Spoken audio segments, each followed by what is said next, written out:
What is this stream? Holy crap.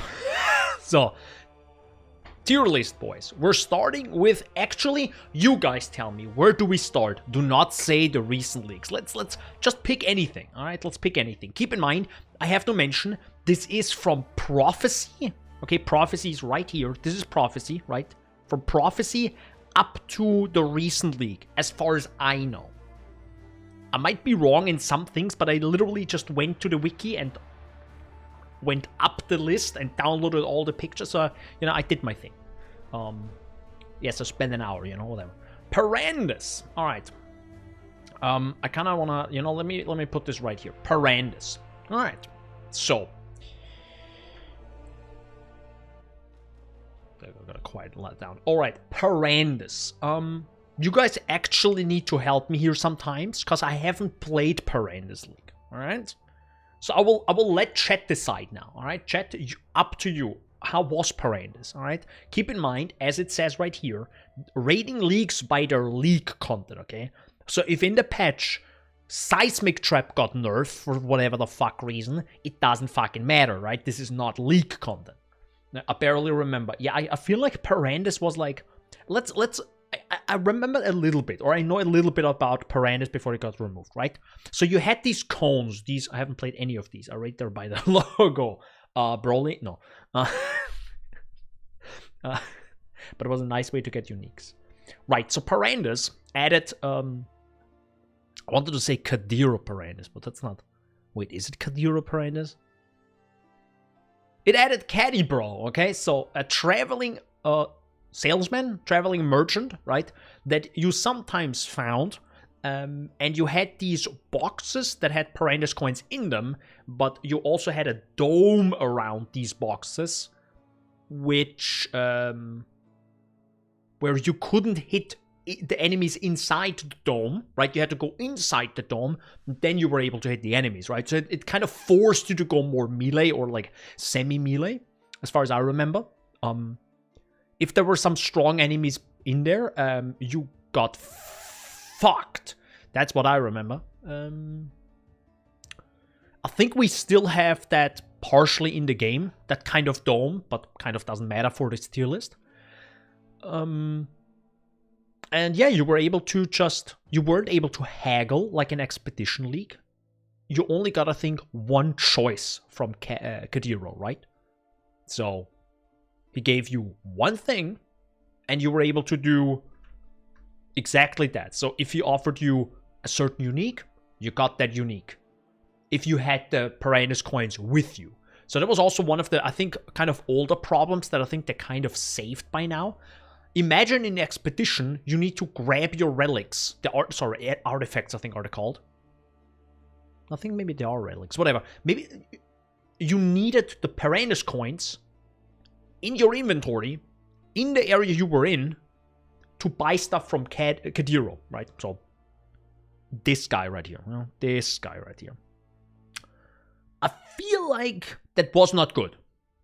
I feel like that was not a good system, right? So they definitely improved on that and realized, wait a second, that's kind of not good. And they probably changed a lot of stuff in the back end to now allow...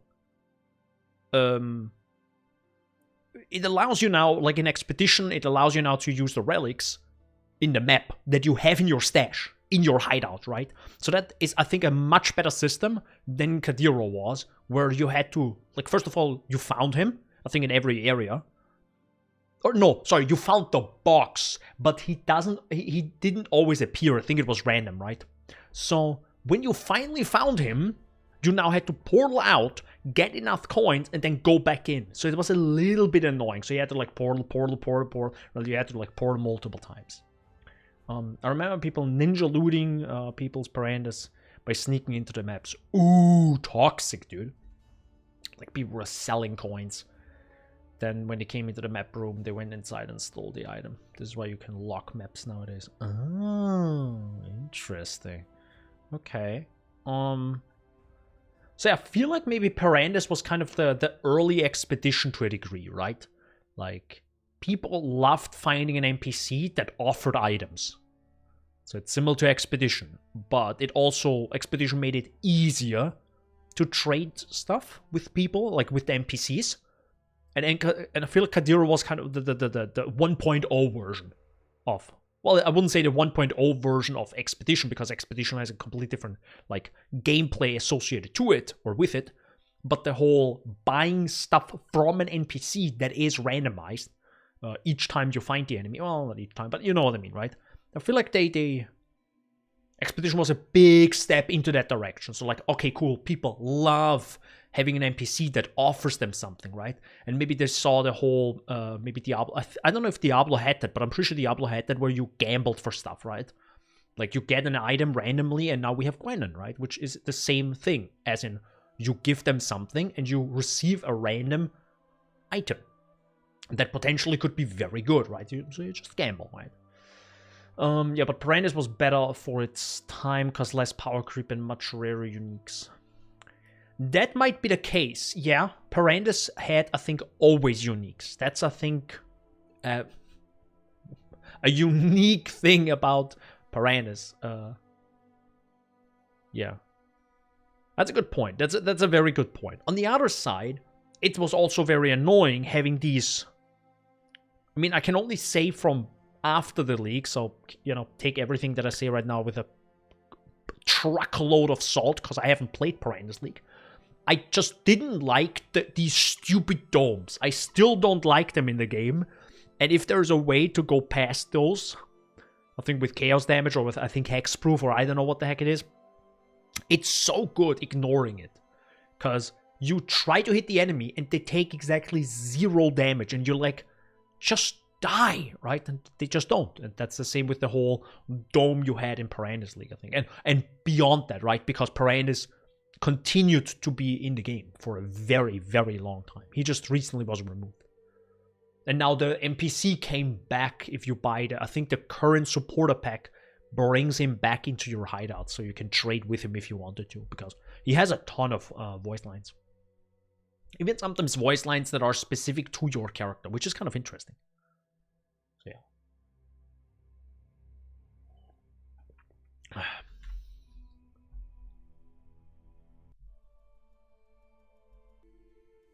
feel like it's very quiet. Sorry. There you go. Sorry. Alright. So, I don't know. Where would Perandus be? You know? This is the very important question. Where would Perandus be? We have to obviously... It's difficult to say, right? Obviously, old leagues worse than new leagues, cause new leagues better, cause new.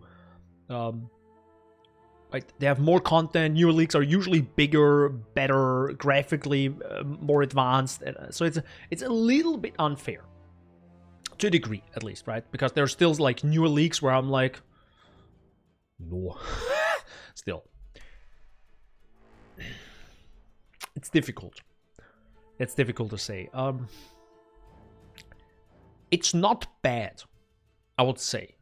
I would probably put it in C tier. Is C tier good? I feel like Perandus at C tier is like, B, you sure? No way, it's no. C. B?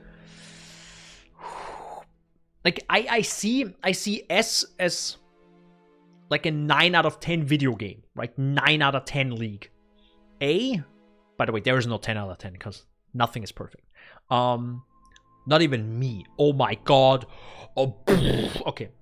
A is like a great video game, you can say. A great league. B is like a good one. And C is like okay. And D is like below average. It's not god-awful, but it's like... I wish there would have been more, right? Something along those lines. That's kind of D. D is like, man, I wish they would have done like this and that and this and that, and it would have been like at least C or B, right? But time and whatever, we're not talking about that. Good.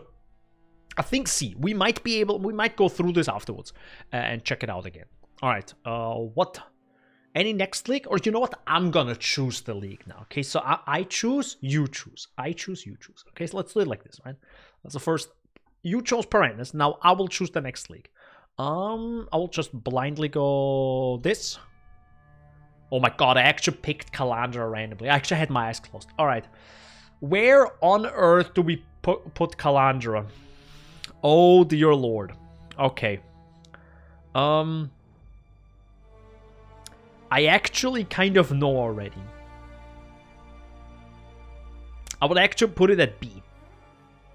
I think Kalandra is like it's a good league. Right?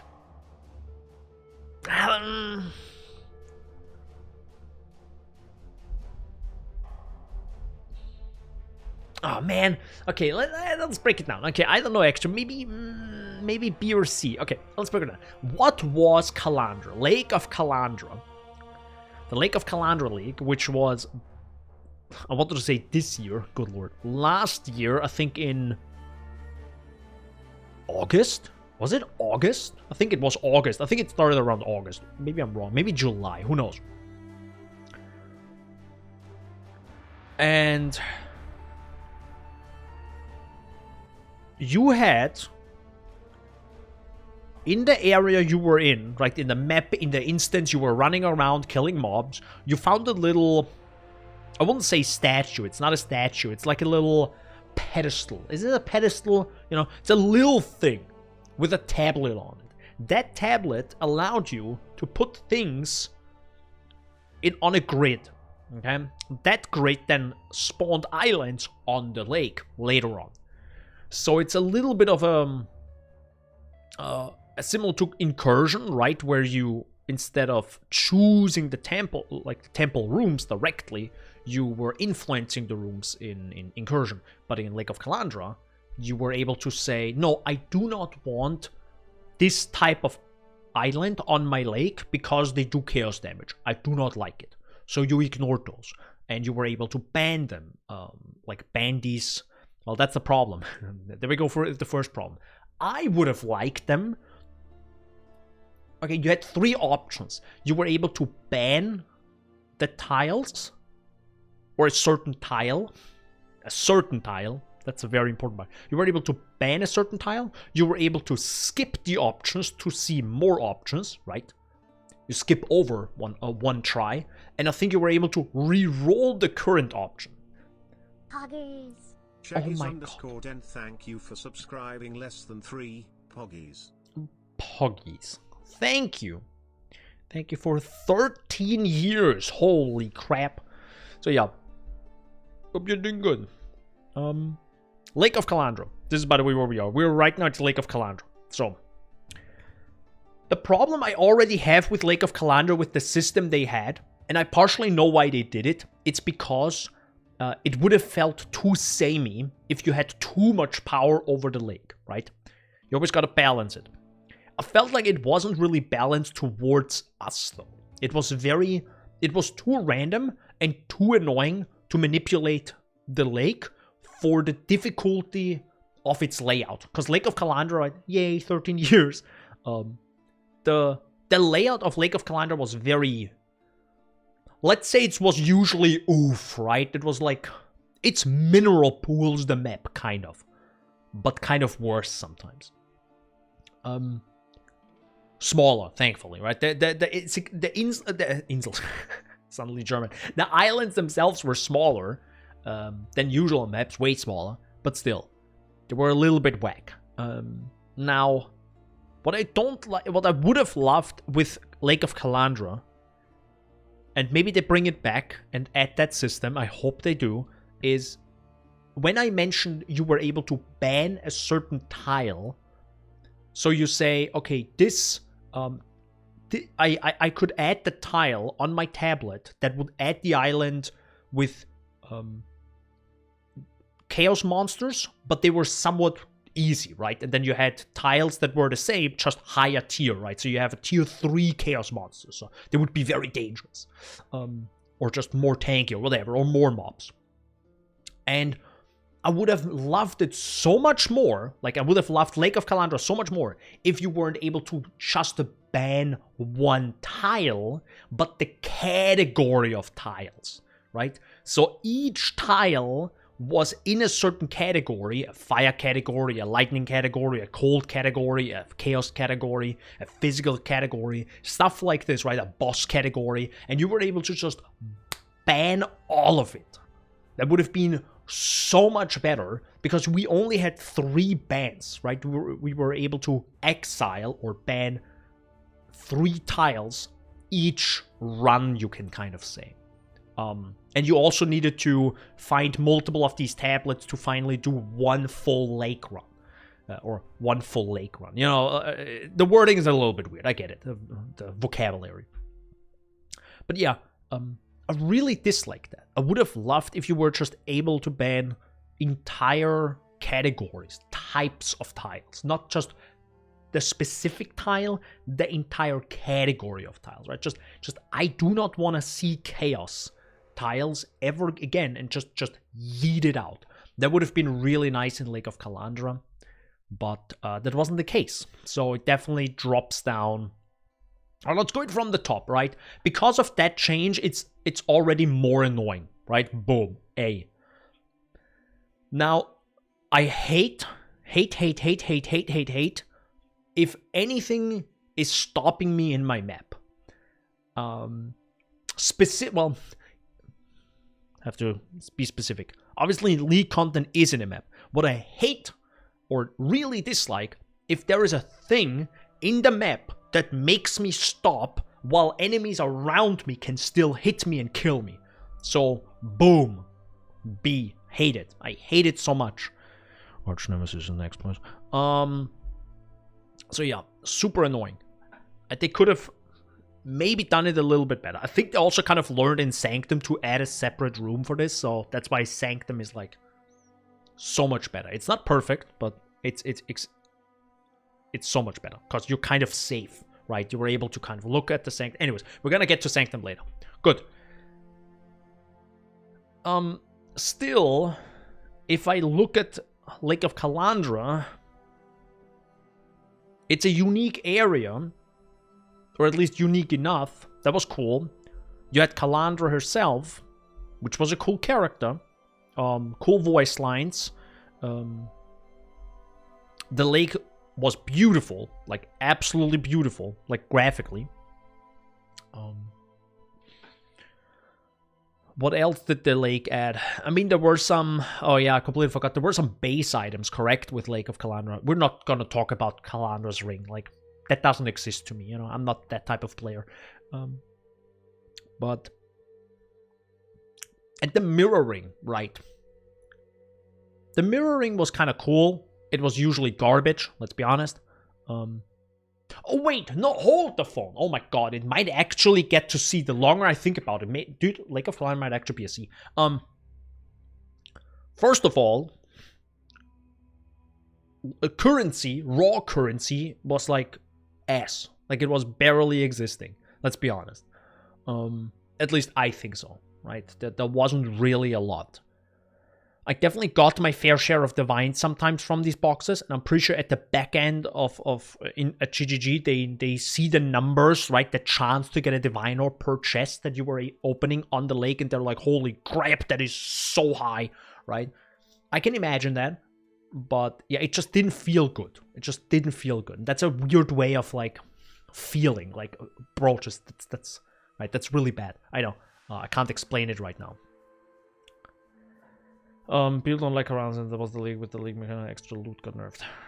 Like I said, read this.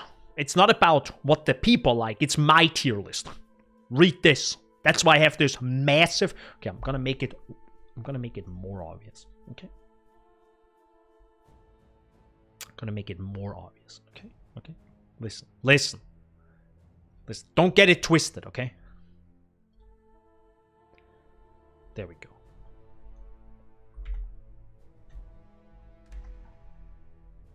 Is this good? Can you read it? I think you can read it now. Alright, there you go. You're welcome. So Lake of Kalandra loot was weird.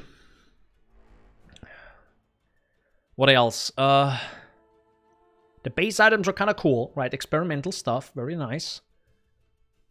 It's just I'm not a crafter, so I'm like, oh, I guess put it at the top of the screen instead. Oh my god. We rarely look down. There you go. You happy now? You're the same as getting really well. Thanks, Aniv. Alright, so. Now. No, I think it's actually a C. Even if it has base items, the mirroring of modifiers was cool. But the problem is you barely found that, right? I barely found it.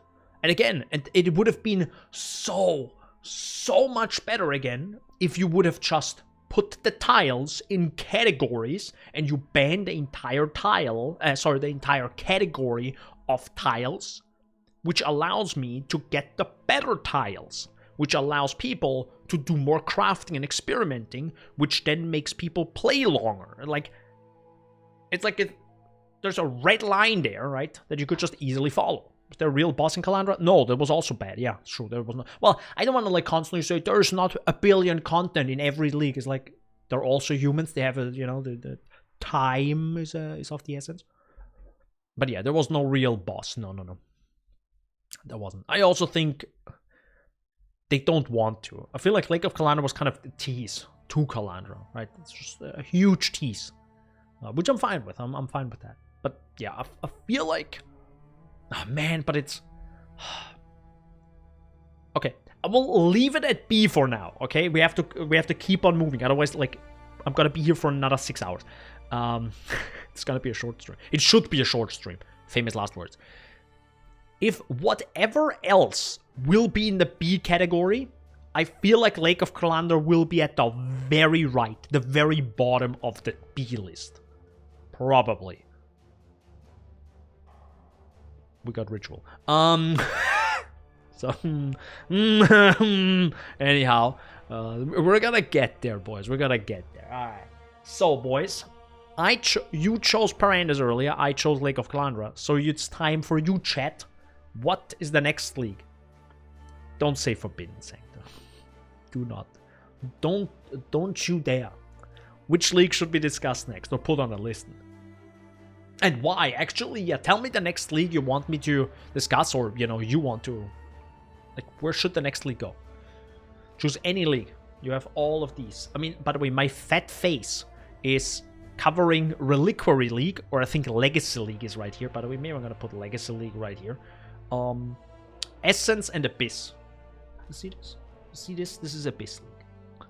Anyhow. I don't know. I mean, I actually would need help from chat with that, so I'm not gonna choose this one. Let's take a... I don't want to say, let's take a good league. I think... Oh my god. Okay, I probably also need help with this. Breach. Holy moly. I don't know if I was playing in Breach League.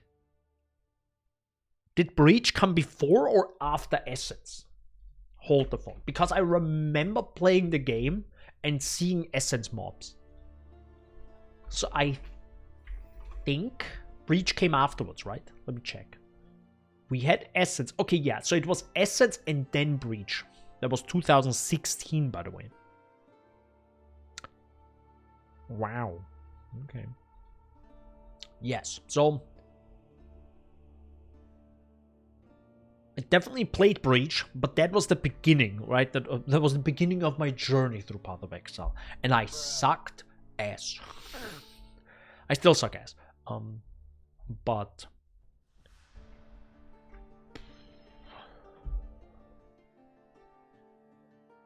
I barely can remember it. I mean, let's be honest. What the heck was Breach? I'm guessing, I can't fully remember, but wasn't it just you find hands in the area, you touch the hands, it spawns mobs. It drops some loot, the circle goes away, you pick up the splinters, by the way, very fun, and that's it. And then if you had enough splinters, you were able to fight Breach bosses. Yes. And then you had certain uniques associated with them. I still don't like the Breach boss areas. I feel like they're way too slow. And if you're saying, but then you can make them faster if you play, you know, the flawless version. Yeah, I don't have a divine each time, bro. I just want to make them faster without I don't even care about making them harder or more loot. I just want them to be faster, bro. It's so boring doing breach every single league. I'm like, I'm just time to do 4 breaches in a row and potentially 5 with Chayula, right? It's like, I fall asleep. I literally fall asleep. It's so slow. And I think it's because back then it made sense. Because the game was slower in 2016 when that came out, right? When Breach came out. That ain't the case anymore. We're faster, stronger, and just... So a normal Breach is just super slow. That's the reason why breaches in the map are now way faster, right? They can just throw monsters and everything at you. Which is fine. Anyhow,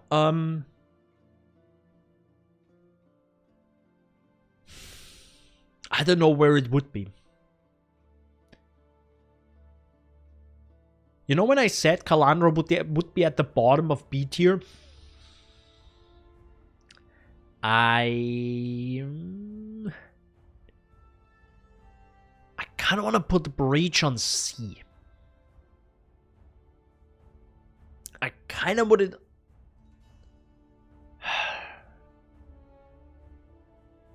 I mean, there's a lot of lore. Well, was there a lot of lore? I think there was some lore with Breach, so that's, I guess, kind of cool. You could kind of say that has to do with the league content. Yeah, sure. We're bending the rules a little bit here. Rules. I still don't think it's worth a B. Like, if you tell me, that's a good question. Would you want... or other ways, if you're forced to play Breach, the old Breach, right, over and over and over and over again, would you do that over Lake of Kalandra or not? I think I would still choose Lake of Kalandra. I think I would. Because Lake of Kalandra was pretty fun.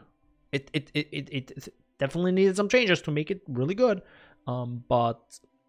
I like the God. Do you know how slow breaches are now? Fuck. No, it's C. It's a C. I'm sorry. Breach is C. Like gameplay wise, it's oof now. But thankfully, you can make it a lot faster, a lot more exciting. Still splinters though. To a degree at least. All right. Any suggestions? Which league we should take next? Don't you dare say Forbidden Sanctum.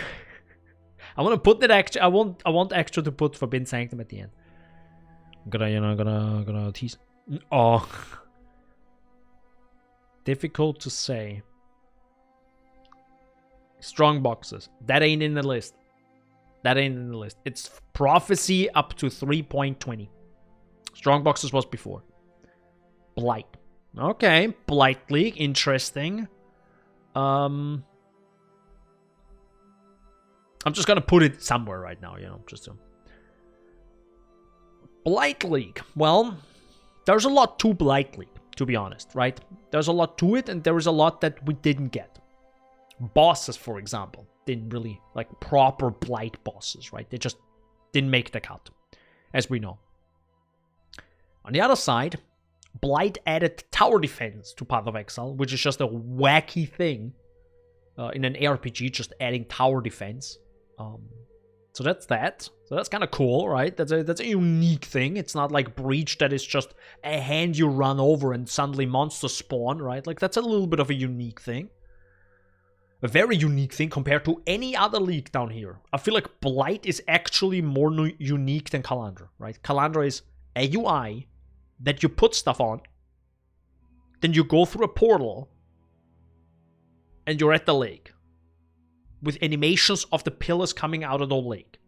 They're cool. There's probably a shit ton of coding that we don't see as players. But as in unique gameplay, Kalandra is the same as a map. It's just a different type of map, let's be honest. Blight, on the other side, added something unique to the map, or Blight maps, which is also a very unique experience. So I feel like...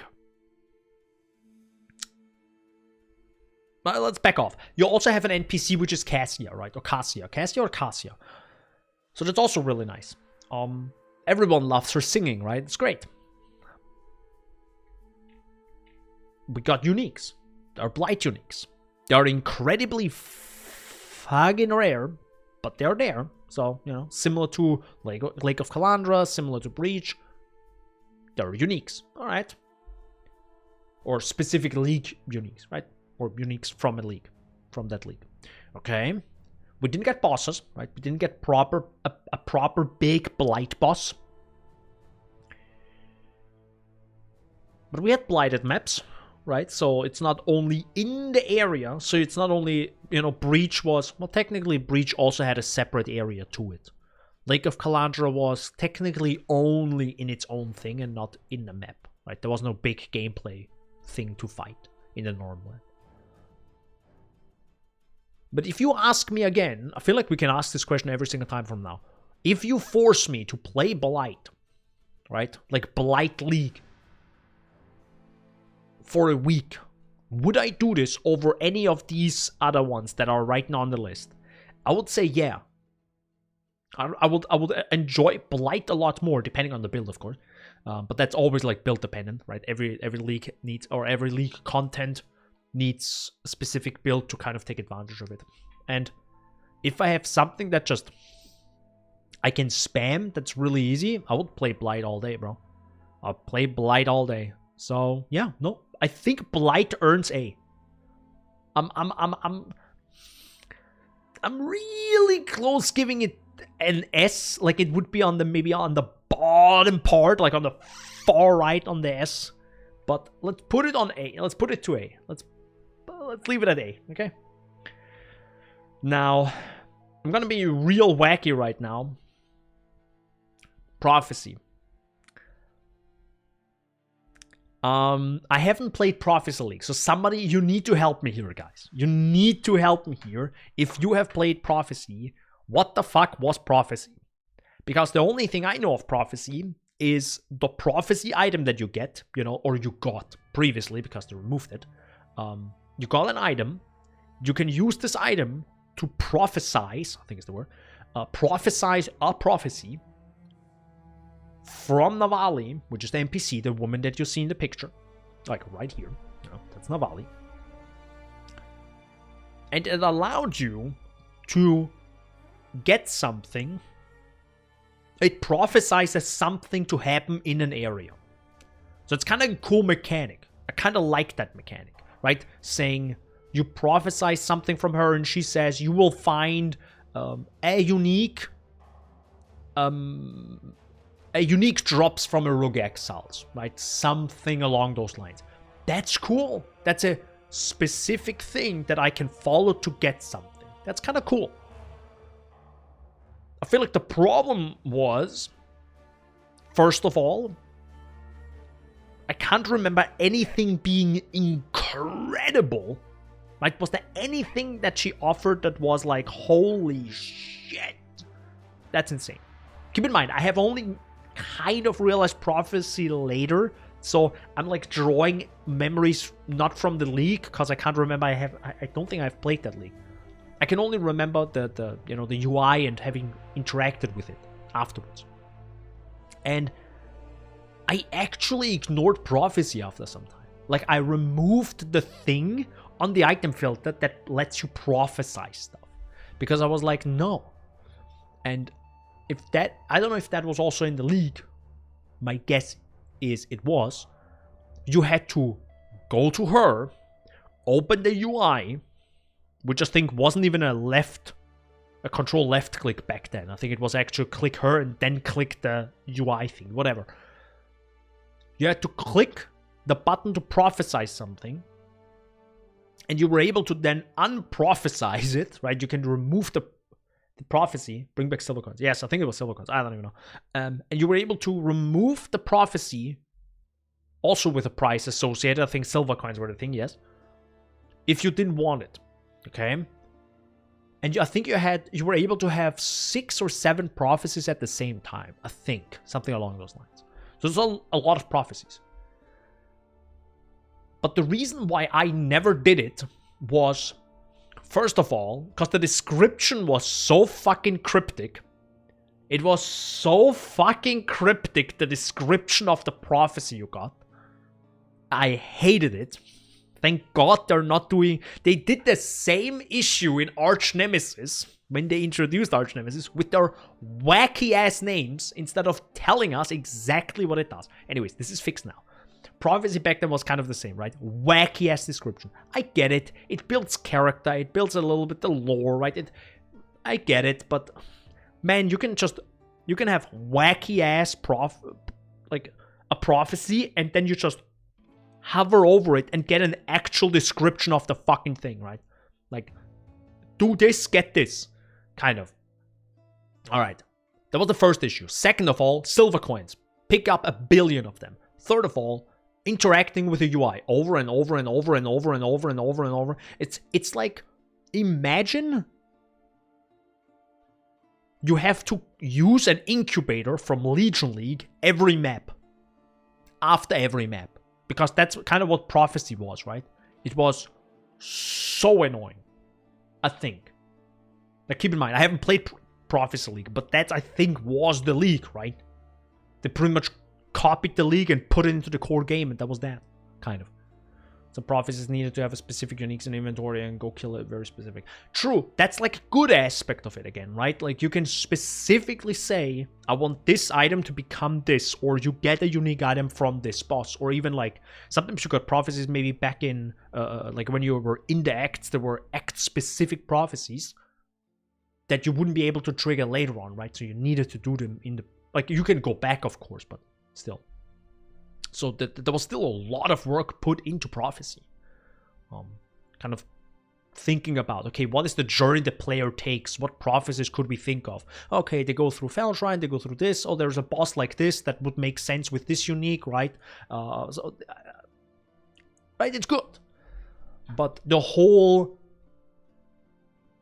Pick up a shit ton of silver coins. You have to interact with the UI to actually prophesy something. You couldn't just, right-click the silver coin to just, right? Or just, that would have been such a cool idea, actually. Imagine you have a little coin.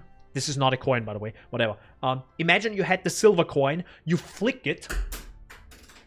Don't let it fall. Okay, you flick it into the air. I mean, that would be way too much to animate, whatever. But you could have imagined the character doing it. Just maybe add a little, like, sparkle around the character, right? Just imagine the character would flick the silver coin in the air. It, like, disappears. And you get a message from Navali telling you what the fuck it did. You solved the issue with the fucking UI. Would it have made sense? I don't know. There are portal scrolls that teleport your body from another area of the world to another one. Like, who cares at this point, right? That would have been so good. That would have been so good. Anyhow, good. Bro, I feel like... I don't want to put Navali on D tier, but it's getting there. It's really getting there. I don't know. I completely ignored it because it was... I think it deserves D tier. You know why? Because it's a lot of interaction you had to do. Parandus was also a lot of interaction, right? Because the Parandus coins, you need to get them from your stash, then go back into the map to actually get the shit, right? That you wanted. And I feel like Prophecy just needed a bit more to smoothen it out, right? Just to smooth out the process a little bit. And make it a little bit more descriptive what the flying heck that the prophecies actually do. So I feel like it's D tier. It's not god-awful and deleted from the game. It's more like it needs work to be like a B tier. My hand just disappeared. Anyway, I think you could have made it. But I'm guessing they might not want this lore in their game and that's why they pulled her. Or maybe they rework her for Path of Exile too. Who knows?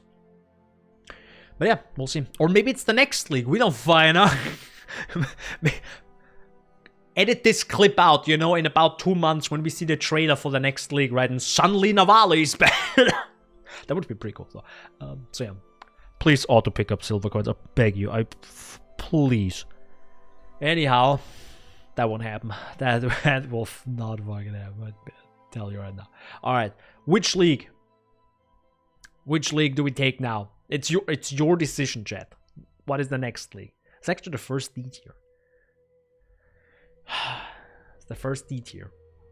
Oh boy. Oh boy, oh boy. I need more water, holy moly.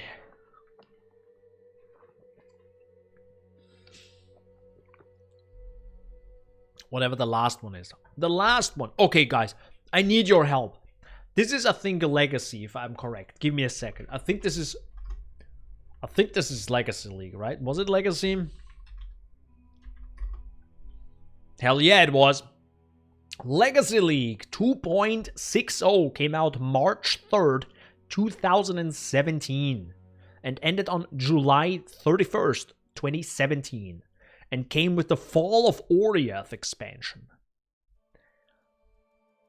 I know I played, by the way, Fall of Oriath is 3.0, right? That added Act 5 to Act 10 to the game. I remember playing that, but I have literally... Actually, let's read that. Is there a description of what the flying heck it was? Oh no, Legacy added...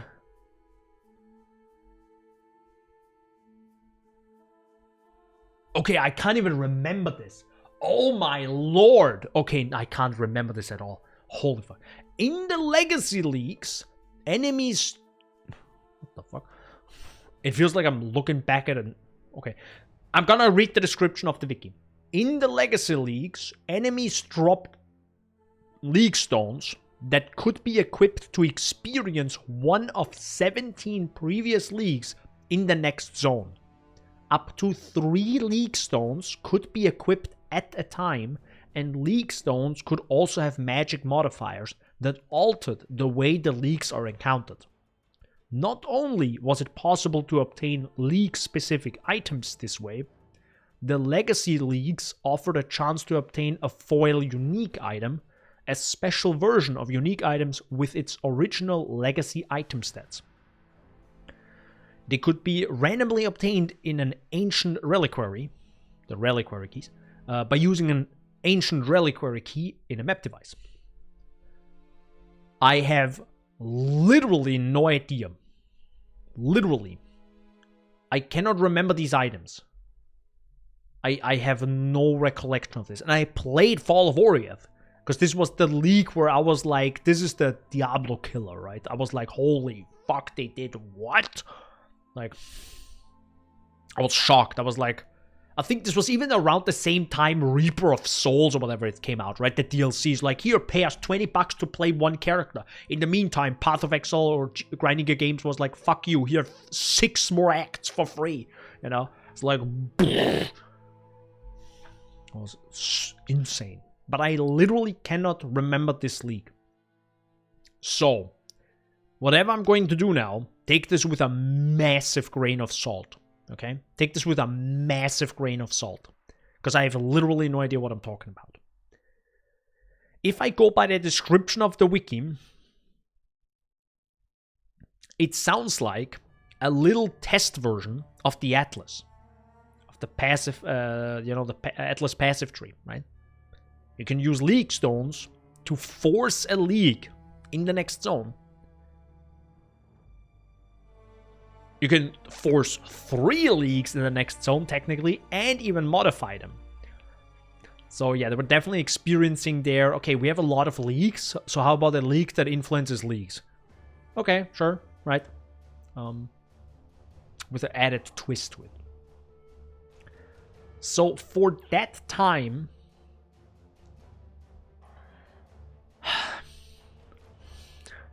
I don't think it was... I can't really see right now League Stones. Do we have some... Well, that's what the... Holy fuck, I didn't remember this. I'm just opening this right now. Sorry for the... This is what it looked like. I have literally no recollection of this. Literally none. 0. And apparently we were probably able to use them multiple times, right? I cannot remember that whatsoever. But with that description, and with a massive truckload of salt, because I have no idea what the fuck I'm talking about, because I haven't played it, I feel like...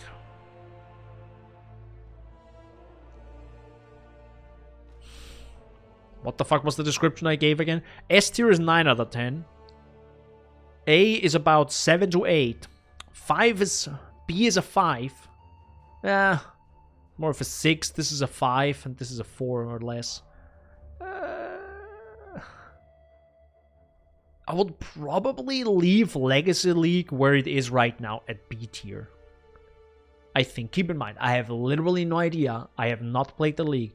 But how it sounds, it would have been pick up an item, pick up a league stone.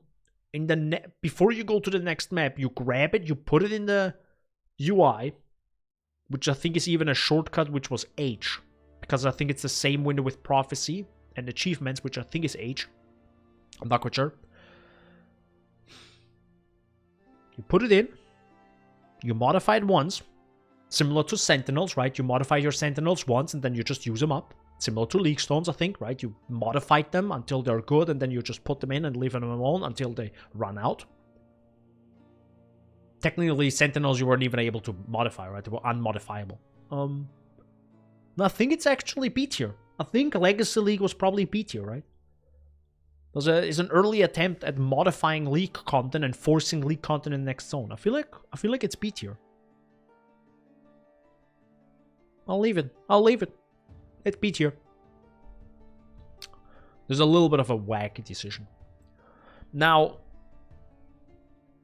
because I just read Harbinger, because I feel like Harbinger also came out, wasn't it? At the same time. I feel like it was a wacky ass time. Maybe actually no, Legacy League was a hardcore league, wasn't it? Hold on. I think I overlooked that. Hold up. If it is one. No. There were a hardcore version and a normal version. Alright, it wasn't a hardcore league back then, no. Because I actually skipped over these. That's decent in the past though. It sucked. Ooh, Harbinger. Oh my god. My nose is so stuffy. Harbinger. Where on earth is Harbinger?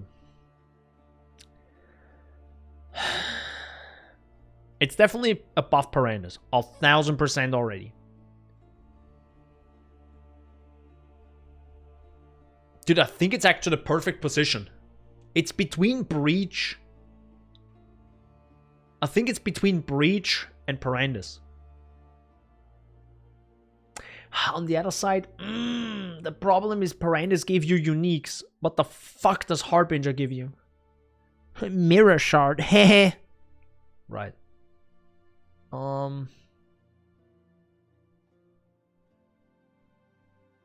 I mean, okay, I have to maybe mention what Harbinger League is. So Harbinger League is, you have a blue dude that is in the area, that is some sort of like cosmic being, alien, whatever the heck, that will start spawning Harbinger enemies, which I think are just normal enemies, just blue tinted. They're gonna rework Harbinger probably soon, let's be honest. Now that I think about it. They're just blue basic... They're basic enemies, just blue, let's be honest, right? For the most part, I think. And you can't hit the guy itself, you only were able to hit the enemies, and the more enemies you kill, you kind of deal damage to the original blue dude. And that's it. And then he just drops some not fractured item. He drops...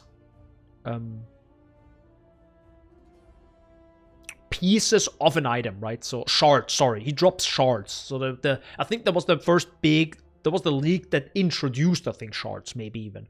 Right? So you're exalted shard that then turn into the exalted orb, right? So you're a small version of the big thing that you actually want. So, and they were in every area. And if you had... And I think you also had the chance or were able to change the tier of the map, which back then was a big deal, I think. Or upgrade the tier of the map, I think. And you got a unique item, which was the... was it Beachhead? I think it was a Beachhead? I don't know. Which is a Harbinger map. Which is full of Harbingers. Like 5, 6, 7 of them in a big beach with a big stone in the middle. And if you go through a little path, or at least, you know, like a door or the entrance, whatever the heck, you go kind of to the middle of the entire area. which has a big Harbinger portal, where enemies or a big Harbinger, the Harbinger boss, or I think maybe even multiple Harbinger bosses come out. Now, I think there were multiple normal Harbingers and a big Harbinger boss, something along those lines. It was very simple. It was a very simple league back then, but it was, I think, maybe a semi-consistent way of farming Exalted Orbs, because you were able to get shards from it. And because they were in every area, you were able to always, hope for the next Exalted Shard, right? And after 20 Exalted Shards, you have your Exalted Orb, and you're like, oh my god, let's go!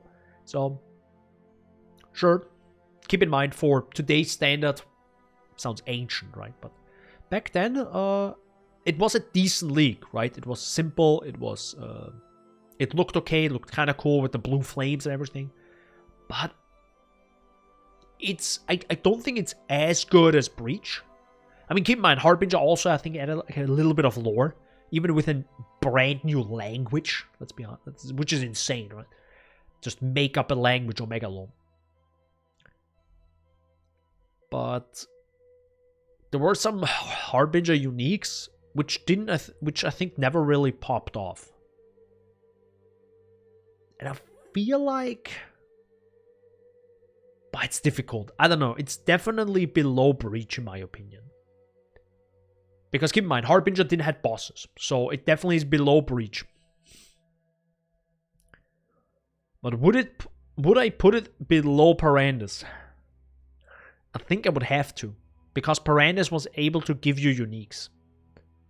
He didn't appear every map, but you were happy to see him. I don't think you were too... I mean, you were also happy to find Exalted Shards, but it's like... I don't know. Again, let's ask the question. Would I want to play a league, or would I want to play a week just old Harbinger in every single one of my maps? Or do I want to play one full week of just Parandus in every single map? I think I would choose Parandus, because that's at least a chance for me to get some uniques. Harbinger ain't. Right? And we have to also keep in mind, Exalted Shards back then was, Exalts were worth a lot.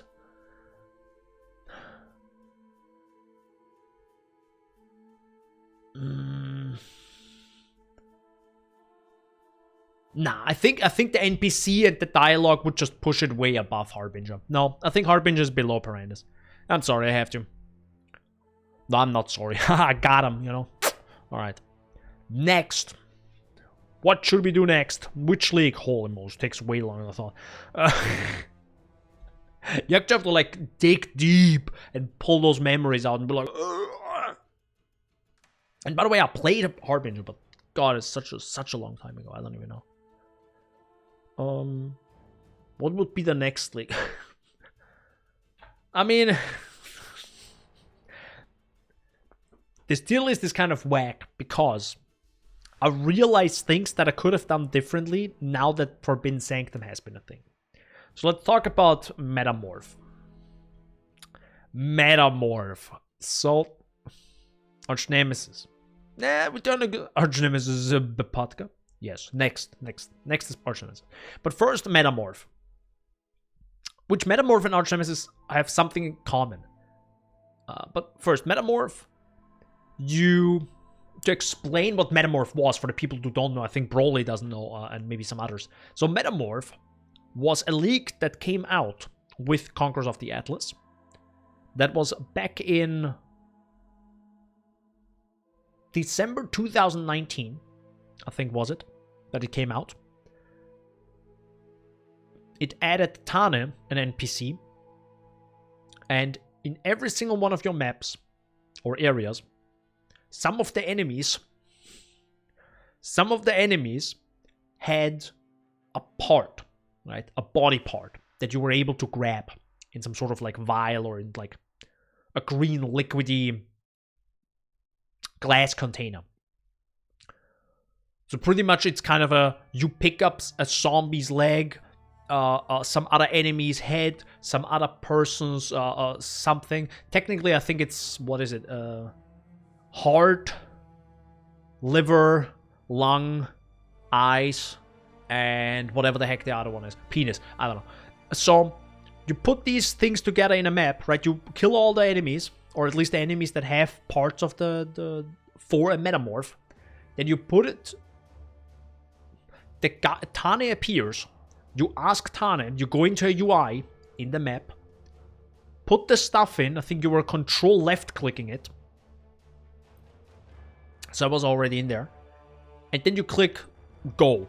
And then a metamorph appears that changes form between the things you put in. Alright, so you put a zombie in or some other big enemy, it will transform to that and do this attack on top of other effects, right? So it was a kind of a fun idea of reusing stuff that is already in the game. Because yes, some of the things you were able to put into that thing were parts of a boss. So you were able to kind of like fuse a boss with maybe other bosses, especially late on, right? You were able to have, you find like, I think unique pieces, or actually like other pieces that you were able only to connect outside of a map in Tane's laboratory, and have like these big metamorphs, right? That are really combinations of like 5 different bosses, and it just changes form, you know, attacks differently, you have to react to it. So it was actually a really cool idea.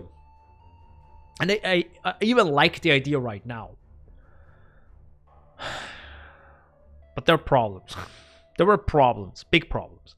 The first one, which is obvious, I think, for everyone, is you had, for the beginning, until when they finally changed it, you needed to pick up every single piece in every single map.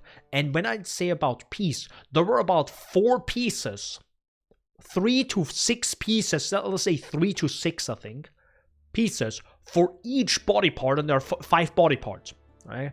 That's a lot of clicking you have to do to pick everything up, to potentially then later on not even use it. Actually, you couldn't, because you can only do 1 metamorph per map.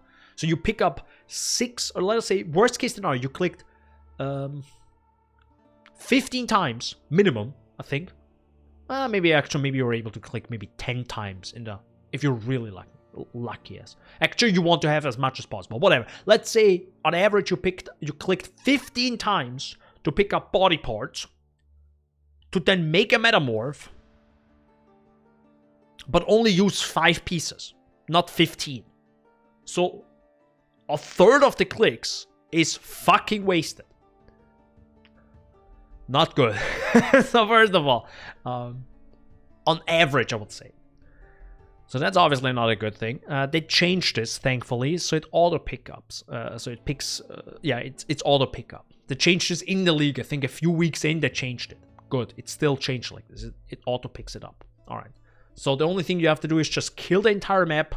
At the end of the map, Tane appears usually, and then you ask him, click the stuff into the UI, you know, control left click, dung, dung, dung, dung, dung, spawn, and then you fight.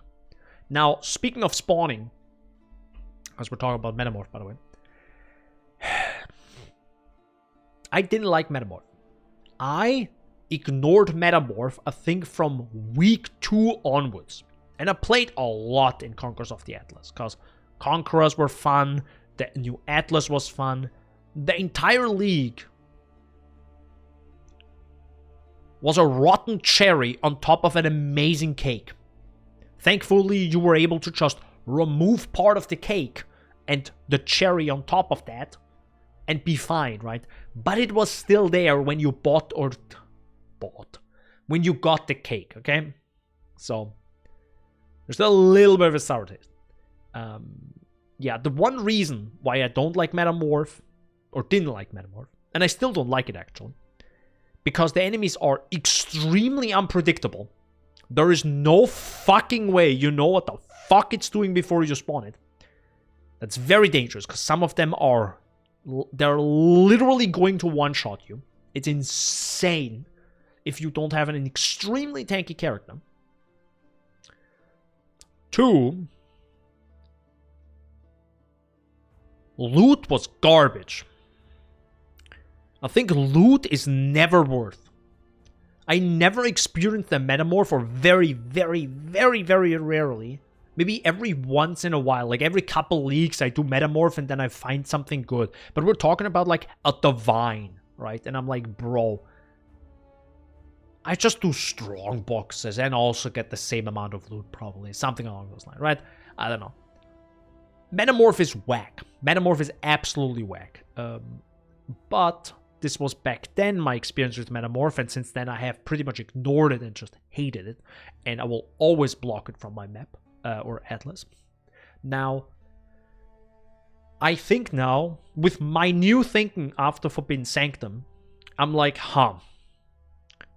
I hated the Forbidden Sanctum. I hated Sanctum at the beginning. I know we're just jumping around between leagues right now, but still, for context, right?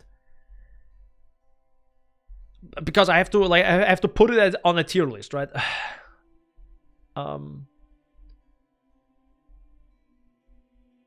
Sanctum, I really disliked Sanctum because my build wasn't up to the task. Now I have a build that's up to the task, so now I have fun.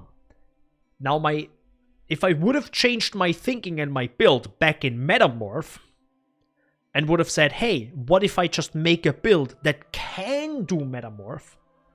Maybe I have fun with it, right? And I think I would have. But I don't think Metamorph is for me. Because it requires either an absolute glass cannon, which I don't know how much damage, to instantly burst it down. Or, because it's so unpredictable, it could just leap towards you because it has haste and other stuff on it. And you're insta-dead because you're a glass cannon. So you would need to play a slower, tankier build. I don't like doing that. I like going zoomy. I like a fast character and a strong character. But therefore, it lacks in defense. So I think for me, back then and even now, it doesn't fit my playstyle, which is fine. I'm not saying it's god-awful. It's just kind of my tier list for stuff that I guess I don't like, or it wouldn't fit me, right? Someone else, Metamorph, maybe. I think Scissorin loves Metamorph. I think. He hates Blight, for example. I feel like Blight would be its own category for Scissorin. I feel like it would be its own category, like just a Blight category, like at the very bottom. You know, I feel like he adds 3 extra tiers, and then Blight. Just on purpose, just for Blight. But yeah, for me, I'd probably put it at D. Yeah. Nah. Nah, I think it's D. Or other ways. Would I want to play Metamorph as the type of player I am for a week straight? Or would I want to play Prophecy? I think I would play Prophecy before Metamorph. He will say, what's Blight? No, I think he knows Blight. He hates Blight. Scissorin hates Blight, if I remember correctly. So yeah, I think Metamorph is actually D tier. It's at the very bottom for me right now. Which makes sense, right? I feel like I feel like a tier list of leagues is also kind of what player you are. But you know, Blight doesn't exist. I love Blight. No, I can't laugh, it's not. But Blight is currently the top one, okay? Blight is the highest on this list. I feel like someone is coming in and is looking at Blight and he's like, who the fuck is this guy? Why? Why is Blight A? And maybe some others are like Blight, right? I feel like tier lists are just, you know, the type of player you are. That's like making a tier list of the top 20 games on some list, and the person hates FPS games. Yeah, I will know where the FPS games will be at the bottom of that tier list. Kind of obvious. Anyhow. Arch Nemesis. I forget the Tombstone one. Second top right. Tombstone? Where's the Tombstone? This one? Second top right. This one? That's not a Tombstone. That's Essences. Anyways. Arch Nemesis. Oops, that's wrong. Arch Nemesis. I'm gonna put it at S tier and then we're gonna talk about it. Arch Nemesis has similar problems. But it's definitely better than Metamorph. So Arch Nemesis, for the TLDR, for people who don't know what the gameplay was.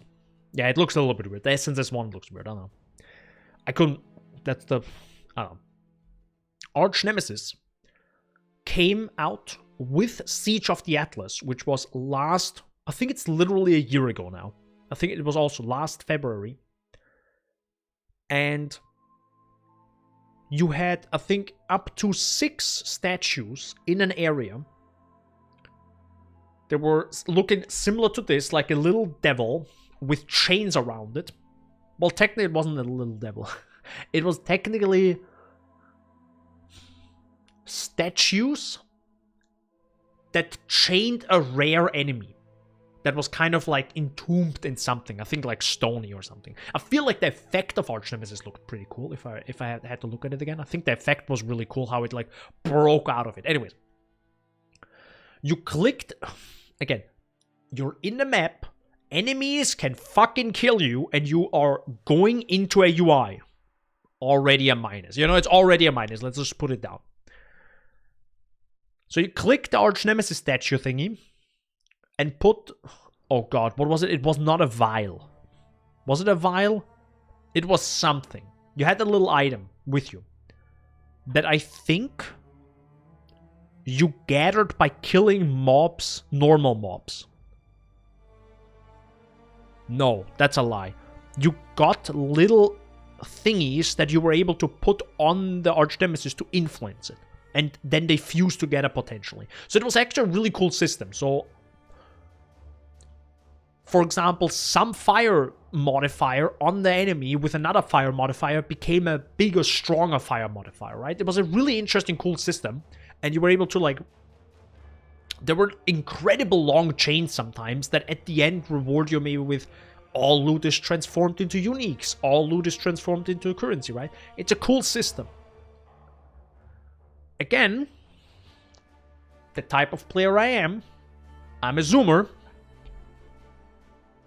The enemies were fucking difficult. Like at some point, they became real fucking difficult. But, and that's the huge but, like a massive ass, you were in charge. Similar to Metamorph, you can just make the Metamorph easy, but it still felt way too unpredictable. Arch Nemesis felt a lot more predictable because you were first of all able to see the one rare mob that you put it on, right? And you know the modifier you put it on, even though the modifier, again, was not descriptive enough. It was just like Purifier or some shit, and you're like, okay, cool, Purifier tells me nothing. It's just fire, I guess, right? Anyhow. Malevolence. Fuck. Anyhow. We're not gonna get into that. So I feel like Arch Nemesis was definitely better than Metamorph for me. Because I could just do I could do easy Arch Nemesis monsters, right? And fights. Still get decent amount of, like, okay loot. Nothing special. But it definitely wouldn't... It definitely wouldn't have killed me, or I was sure I wouldn't die as long as I, you know, hold back on making it more difficult. I have no idea. I just made Purify up. I don't know. I love the loot combo you could do in Arch Nemesis, but it was can't. Why? Your mom is... Oh my god, a Nif! Jesus Christ, dude. A Nif is like shooting back. Yeah, the mod names were... Thank god they changed them. But we're talking about the League, not Arch Nemesis in the core game. Or how it was previously in the core game. Anyways. So. Arch Nemesis didn't require you to loot. Well, technically it still required you to loot something, because the thing you looted, I think you had to pick it up manually. Okay?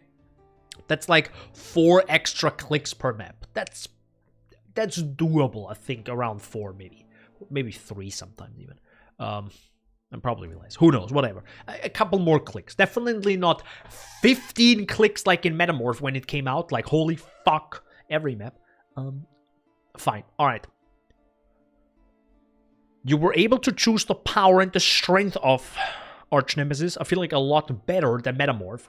You were able to see which enemy you fight, right? So if you, for example, see a a rare enemy chained, and you know this is a dangerous rare enemy, don't choose that one, because usually you had, I think, I think in later areas, And story, you had 3 up to 6 different arch nemesis, like rare enemies chained. And keep in mind, these rare enemies were added to the map.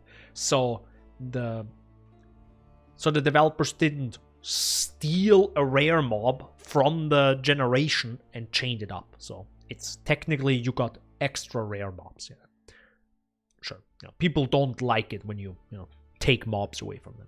It's an ARPG at the end of the day. All right, cool. Loot was okay.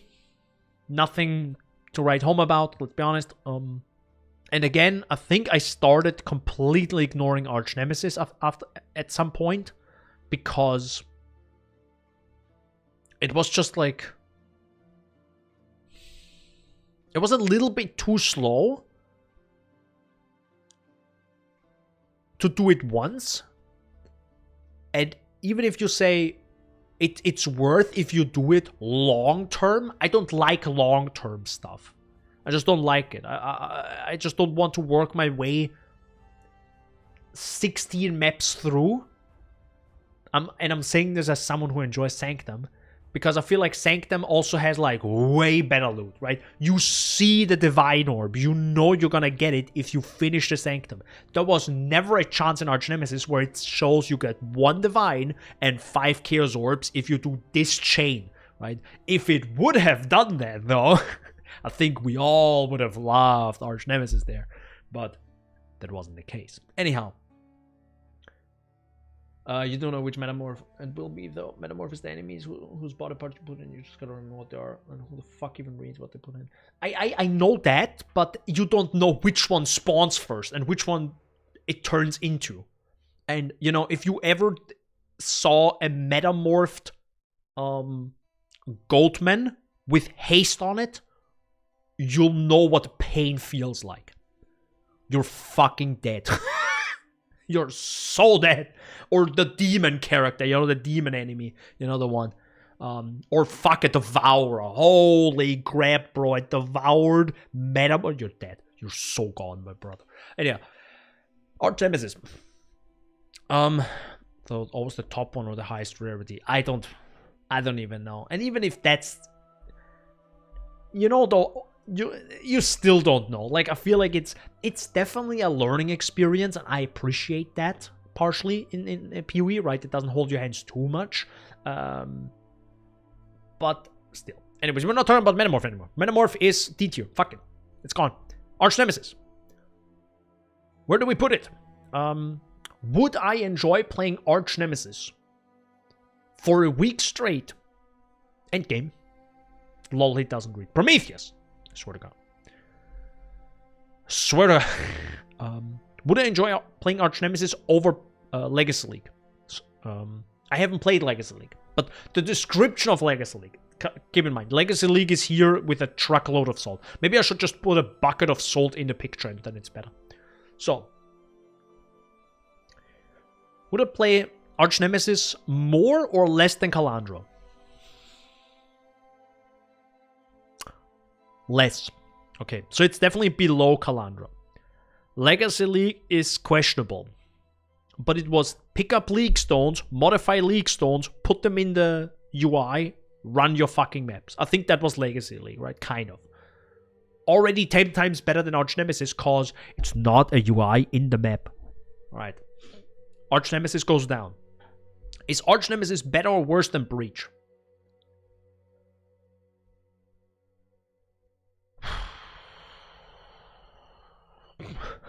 Sorry. Talisman, I think, is not on the list. It's Prophecy and up to the recent league. I think it's better than Breach. Because if I imagine myself, do I want to do a Breach every map, which is slow as fuck, or do I want to do one quick Arch Nemesis mob? Well, technically you do 3-4 Arch Nemesis mobs per map.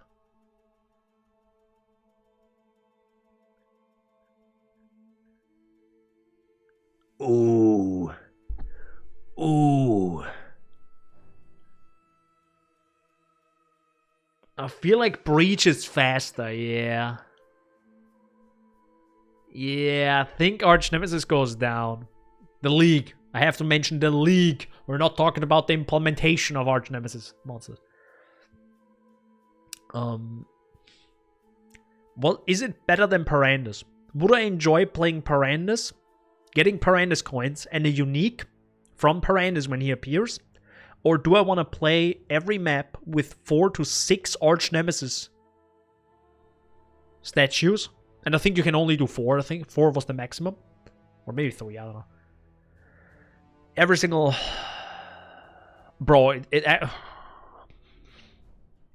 it's a UI. It loses. It's a UI. I'm sorry. Arch Nemesis loses because it's a fucking UI in the map. Compared to just run in the circle in the dome, kill Parandus mobs, or wait for... I don't know.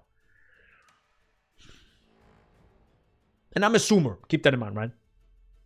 I love going fast. I think it wins now. I think where Arch Nemesis stops. Holy moly, my nose is stuffed. Hold, give me a second. Holy moly, if I'm talking so much.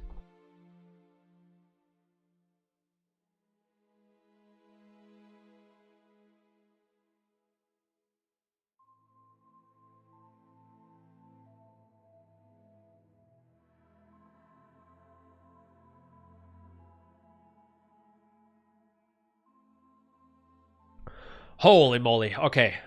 I can breathe again a little bit. So I think this is where Arch Nemesis stops now. Because if I imagine myself doing Harbinger for a week straight, I'm gonna die mentally. If I'm gonna do Arch Nemesis for a week straight, I think I would be kind of okay. So I think this is where we're gonna stop. I feel like this is where we're gonna stop. They're a little bit like neck on neck, to be honest. No, it wasn't. I hated Metamorph League. And also the loot. That's why I didn't do it. All right.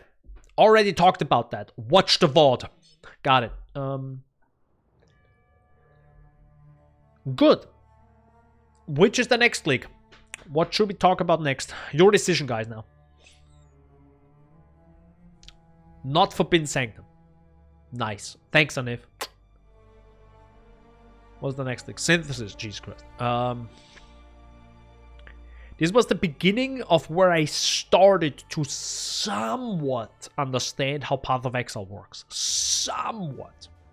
It still didn't fully click, but it's like, okay, maybe, right? What do I remember of Sentinel? Or, wait, Synthesis. Sorry, I'm a dumbass. Where's Synthesis? Wait, I didn't put Synthesis on here? There it is. I was looking for the logo. Sorry, Synthesis. So, still, same thing. I was very new. Still didn't really fully understand Path of Exile, but it started to slowly click, right? You kind of got into a little bit into the groove. I could have ran with it longer, yeah. Just talk about Synthesis and just have Sentinel on screen. Just makes total sense. Synthesis. Oh boy.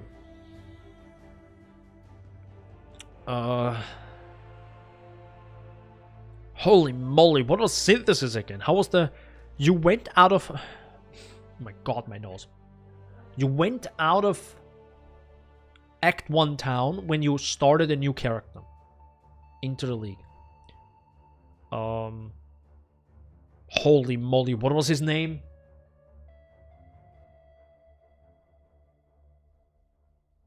What the flying heck was his name? Okay, Venarius appeared. So it was a cool introduction. I think this was the very, very first sick introduction to like a, you know, to a character, right? That was very cool. I think he opened maps or areas every instance, if I remember correctly. Or maybe you had to click something. Then you went into a map or a separate instance, which I think was still loaded in, I think. Ran through, had to connect the things, right, to build up the memory. That was the whole thing, memories. To then unlock or I think get a reward, which were little, I think... I'm trying to figure it out similar to what we already had. Similar to kind of, not Lake of Kalandra, but I think you got something, right? And then you were able to put it on the map or on like a tile system again. It was just a little bit different. It's the synthesis map, right? Yep, separate zone and area which drops memories. Yeah, something along those lines. And you were able to use those memories to then manipulate... Oh, frick, what was Chris saying again? Carcassonne? Or what the heck is that? Carcassonne? Is it Carcassonne, the game? Give me a second. Maybe it makes it a lot easier. I think it was Carcassonne, right? Give me a second. Yeah, it's actually good. This is the perfect picture to take this picture right now. I'm gonna steal this picture right now. Let's go. There we go. So this was synthesis. I mean, it kind of was, okay? Anyhow, so you I'm so sorry, GGG. I'm so sorry for seeing this. So this was synthesis right now. This synthesis for babies, for absolute puss boys. So you started in the middle, right, for your hub, and you were building outwards, and you were running through extra areas with synthesis monsters, which were just changed normal monsters, but they looked cool. While you were running away from like a blue wall. Like that, you see the textures and the ground kind of disappear behind you. So you had to run away from that. Otherwise you get thrown out of the area and you had to restart. The problem is you could potentially be here, be thrown back to the start. The problem is this whole area you placed right now could crumble because it has usages, right? So after maybe 2 times, you can only go through a certain tile or area twice, and then it crumbles behind you. You know, forgetting memories again, right? So that was the whole point of synthesis. A very cool mechanic, very difficult. I remember it being very... I don't know, I was like constantly like struggling to survive and being like, holy fuck, just run, dude! You know, just, it was actual really cool mechanic. I actually really enjoyed that. And it had bosses. It had 4 bosses, if I remember correctly, that you had to reach that randomly spawned on this map. Or on this grid. So you had to kind of work your way to them. It had a bomb-ass story and voice lines. Connected to Zana, which was a character back then, which was also new with the leak, right? Because we didn't really, we rarely get, or I think barely, actually, I think we've never gotten it before, a leak that adds a character that connects with a character that is already in the game. I feel like that has never happened since then. So yeah, getting the memories and storing the memory was a pain. I can't remember that, but that kind of maybe was a thing, yeah. So maybe there was no storage, so that's a minus, yeah.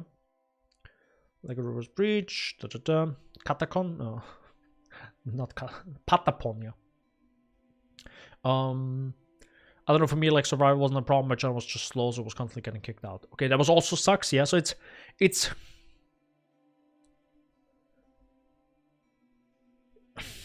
Okay, beside all that, you then also were able to find fractured items, which had modifiers that were locked in place, so you couldn't change them. Also, huge deal in an ARPG, right? Okay, -3. No, Anif. It's not -3. It's SABCD. It's a tier list. God, Anif. So that was kind of cool. And then you were able, and this is now where, again, descriptions. You were able to combine fractured items to a new one, which was fucking strong. If you knew what you were doing. I didn't back then. I only heard about it. Even now, if they bring this same system out now, it would be so bad. They would need to add descriptions. Any sort of system. You can't just randomly throw this out there for a 3-month league.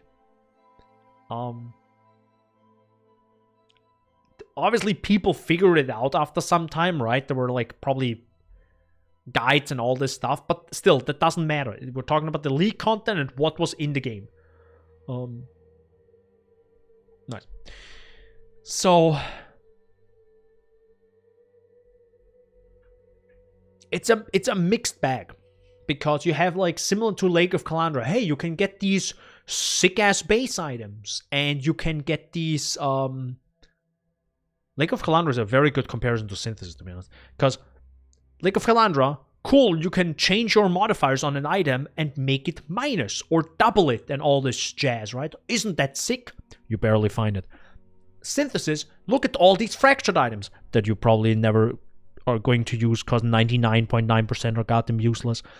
First of all. Second of all, look at the synthesizing. You can combine items into a sick-ass fracture thingy, or implicit, actually. I think it was a special implicit that you get out of it, whatever. Which 99% were probably garbage, and you probably didn't want to use 3 items that you kind of wanted, but then you had to combine them to make hopefully a good one, but you didn't know because the game didn't tell you. So anyways, it's a really mixed bag. It's a really mixed bag. Visually, sick. Character, sick. NPC, sick. I think it's A. I think it's A tier. It's... I would put it above Blight, because if I ask myself, do I want to play Synthesis for a week straight? Do I want to play Blight, or do I want to play Synthesis? Like, which one would I choose? I'll choose Synthesis, because it's just more fun. It's more active. And again, I'm a zoomer, right? I like going fast. Synthesis is perfect for that. Blight, on the other side, not so much. So, obviously Metamorph. Obviously, it's all the way down here. No. Yeah. I think A is a good spot. It might be at the very far right on S tier, but I feel like it might also be a very high A tier. Keep in mind, I'm not a crafter. Keep that also in mind, right? I'm just me, a guy. Alright. I think that's good. To me, left most of B. That's fine. I feel like Synthesis, like, it has content. You were able to change it. No, I feel like A is pretty good. Also, you were able to, like, it's a little mini game, which is a lot more than Blight. Blight is just, you have Blight in a map, and you have a Blighted map. Okay, bye. That's it. Because it doesn't even kind of matter what Blighted map you're running, right? It doesn't heckin' matter. I feel like Synthesis mattered a lot more, right? Because if you had some really disgusting layouts, you're like, fuck, I'm getting thrown out. Blight Reward are so much better.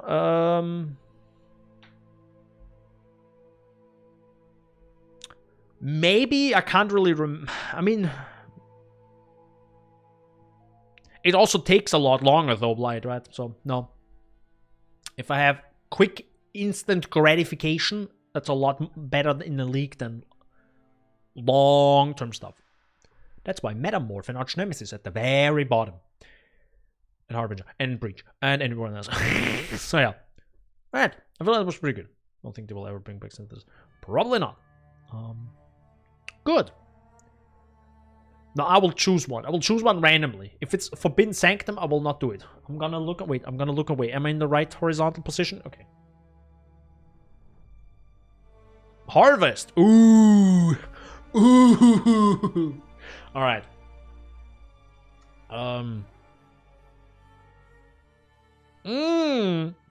Harvest, boys. So, Harvest, to explain the league again. You were, wow. Okay, wait a second. Ooh, I have to like pull Harvest memories out because Harvest changed so much since Harvest League. All right. Harvest League was you found a portal in the area you were in that was separate to the map area. So first of all, you get pulled out of the map area, which has enemies in it, into an area which doesn't have enemies in it yet. Already a plus. So you are automatically safe from danger when interacting with the league content. Already a plus. Alright. Then you had a whole harvest area which you needed you needed to put down machines to harvest the plants, first of all. or seeds. Technically, you actually needed seeds. You found seeds that you clicked on, or like you found a bulb. You found a Plantera bulb from Terraria in one of the maps. You clicked on it, you grabbed seeds, which opened the portal. You go into the portal into the harvest area, the Sacred Grove. You then, God, I have to really like think about this. You then planted the seeds next to one of the farm areas, like it was like a grid area. Thankfully, you can just say automatically plant everything. So you didn't need to like manually click it. You could if you wanted to, but you can just be like, boom, this is yellow juice, or yellow plants, plant all my yellow things. Boom, boom, boom, boom. And then you had multiples, right? Some of them were yellow, blue, red. And then you needed to connect these manually with a container, right? Where the life juice goes into. What the heck is Anif talking about again? Anyways.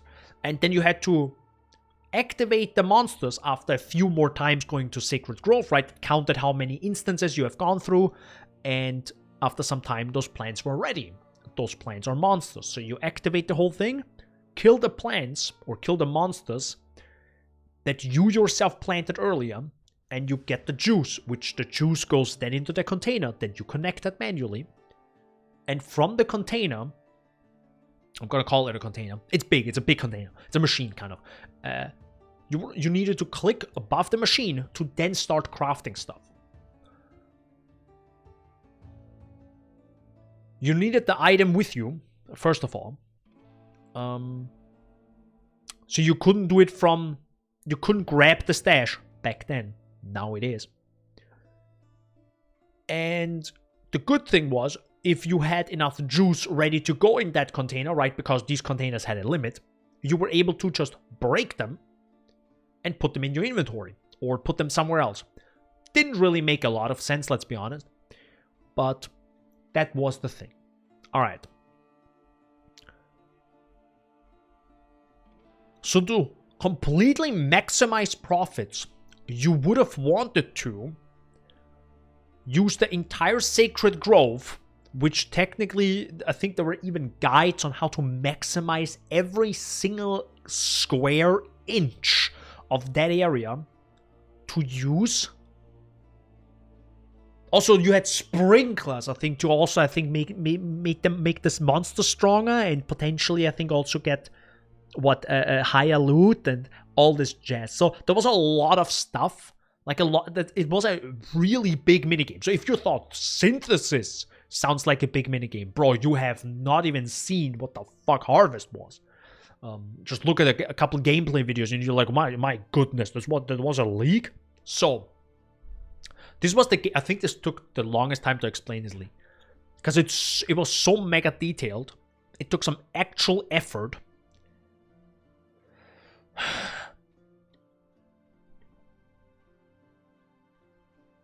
It was not beginner friendly at all. It allowed for some incredible crafting, even for dumbasses like me, okay? So there's already a plus point. It allows crafting that is much more powerful for the average dude.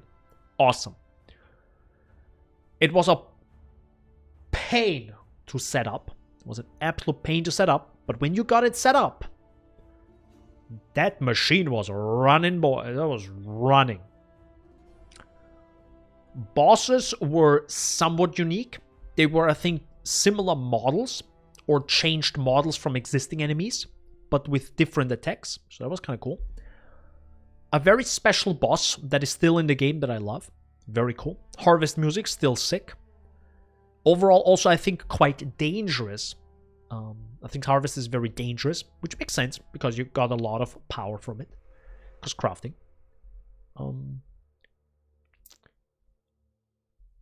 I think the good part about Harvest back then was because you had a little machine that absorbed the life force, right? It stored it.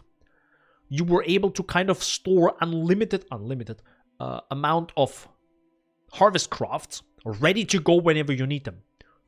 That isn't the case anymore. Now, technically, it is the case now again. Sorry, it is the case now again. Yes.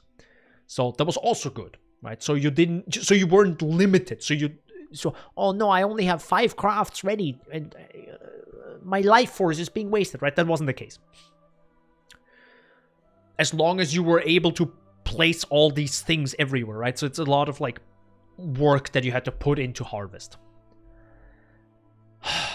Good, that was a lot. So, what was it? But yeah, still huge league. I'm always definitely S for the scale of scope. Can't harvest mob really hurt. Yes, you have storage tanks, so you could store a lot. But they take up physical space that could be used to grow plants. Yeah, so you had to balance it. But there were great guides. I followed the guide and just did it all. And that just takes like maybe half an hour, and then you were pretty much ready to go. But yeah. Now, where on earth is harvest? The seed storage was, I don't even know. Oh yeah, seed storage I think was also. Sorry, my nose is stuffy. So yeah, where on earth is harvest now? Where on earth is harvest? I think I will have to answer this by asking myself again. Would I want to play Old Harvest, like the Harvest League, for a week straight? Or do I want to play anything else? I'm a zoomer, so it's definitely below synthesis already, right? Synthesis is place shit, go in, blast stuff, get out, get loot. Super fun. And I feel like this is where it stops. I feel like this is where Harvest stops. Because if I think about, do I want to do Harvest or do I want to do Blight? Blight doesn't really give me a lot.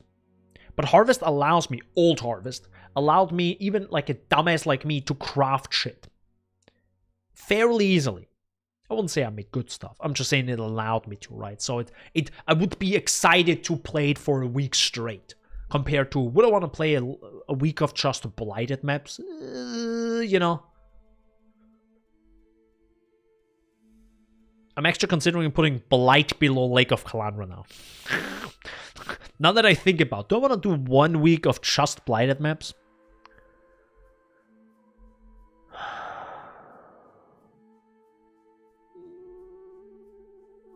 Okay, we're not going to think about that. We're going to talk about that later. Yeah, still not mentioned. Anif, I swear to God. But what did Anif talk about? Did you know about Bible Black is about empowering women through the typing? Like, what the fuck is Anif talking about? Anyhow, so the Bible Black League, sorry. Okay. Anyways, no. What? Nothing. So.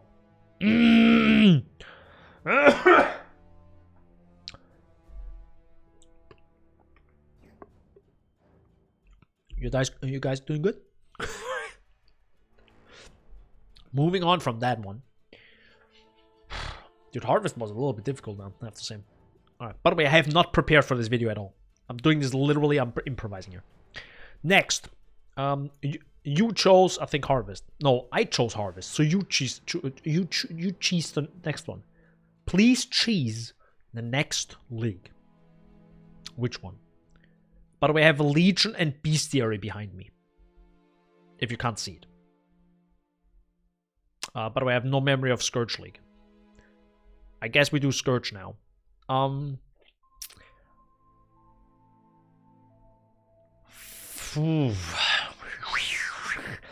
Ooh, that's gotta be. Ooh, that's gotta be. Alright, right out of the gate. Scourge is above Synthesis. Right out of the gate. And there's a big reason, and we're gonna get into that. So Scourge, again, very cool introduction compared to Synthesis, because you go out of the town when you first started the league, and you see this kind of like a little flickering of a different dimension coming through to Rayclast with an NPC dropping in front of you that is apparently crawling away on the ground away from something. Back and forth, she gives you an item, you plant it inside your chest, you bleed out of it. It's all cool, bro.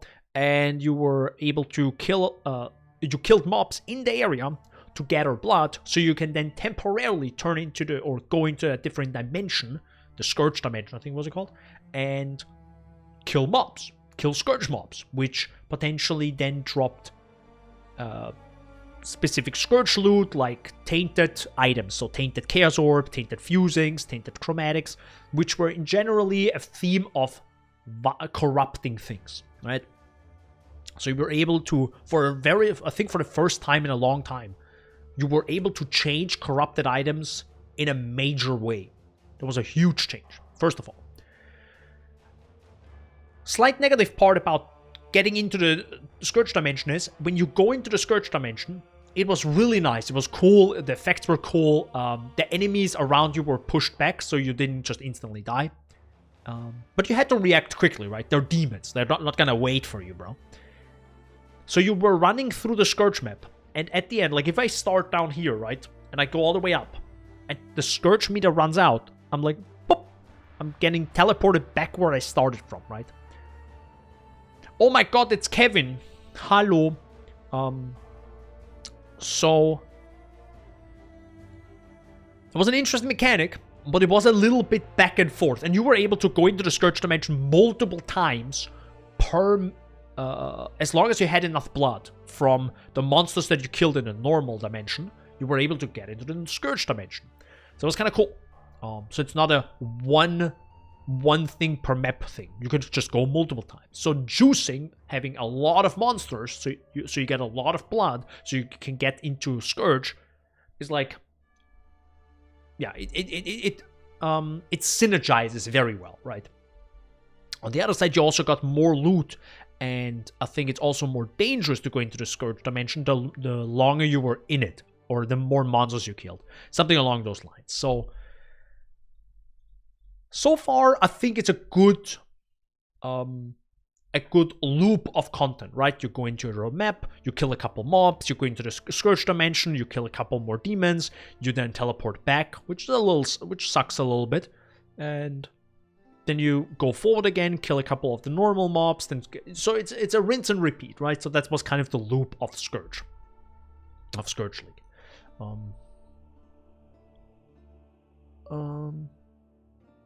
Just remember, I hate it because of teleporting back, and I'm always confused where I'm at after the teleport. Yeah, it was a little bit weird. Like, that was a little bit weird, but that was kind of the loop of the league, right?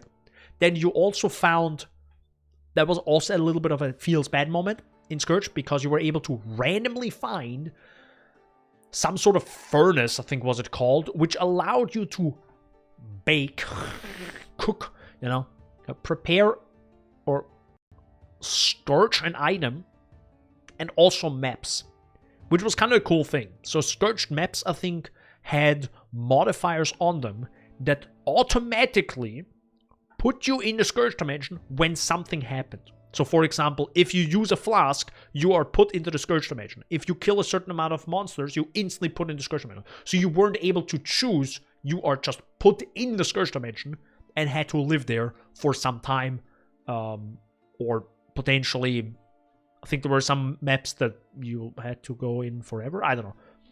Kind of cool. I wish actually that would come back. All right. You were also able to change corrupted items, baking them, crangling them, I think was the word, by putting them in the furnace. There was a separate UI that you didn't need to do in the map. And the more monsters you killed, or you had to kill a certain amount of monsters to then transform the item and give it a more implicit modifier, so an extra modifier that was potentially very strong. And you were also able to change corrupted items, which, as the name Corrupted says, shouldn't be the case, but in that league it was. So, where is Scourge League now on this list? It had also 3 bosses, which are still in the game. It had the best looking models ever in the entire... I think it still has the best looking models in the entire game. The models and the effects and the music was top tier. We haven't actually talked about the music, I'm sorry. But anyhow, music is fucking amazing. Again, I like zooming, I like loot, It has a dangerous aspect to it. It has a somewhat understandable system. By the way, it also had a mini skill tree, which, sure, whatever. I mean, it's cool, but I can't get into it. Also, I can't remember it a lot, because it has been like 1.5 years now. I think...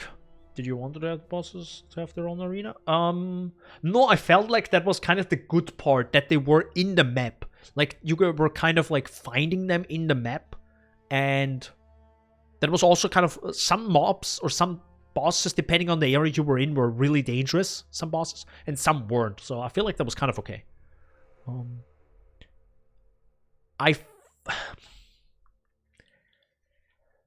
Now, if you ask me again, would I want to play Scourge for a week straight more or less than Synthesis?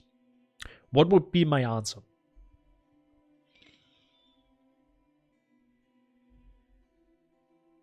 I think it's more. And the problem is I'm not finding a lot of minuses of the league. I'm not finding a lot of minus parts for the league. Keep in mind, we're talking about the league, not the patch. Read the top right, which is yellow. And because I'm not finding a lot of minuses, negative parts, I feel like it might be S tier. I feel like let's put it at S tier, and let's think about all the negative things and decide, is it still S tier, right? S tier is like a 9 out of 10. It has barely any faults and was generally really enjoyable. All right.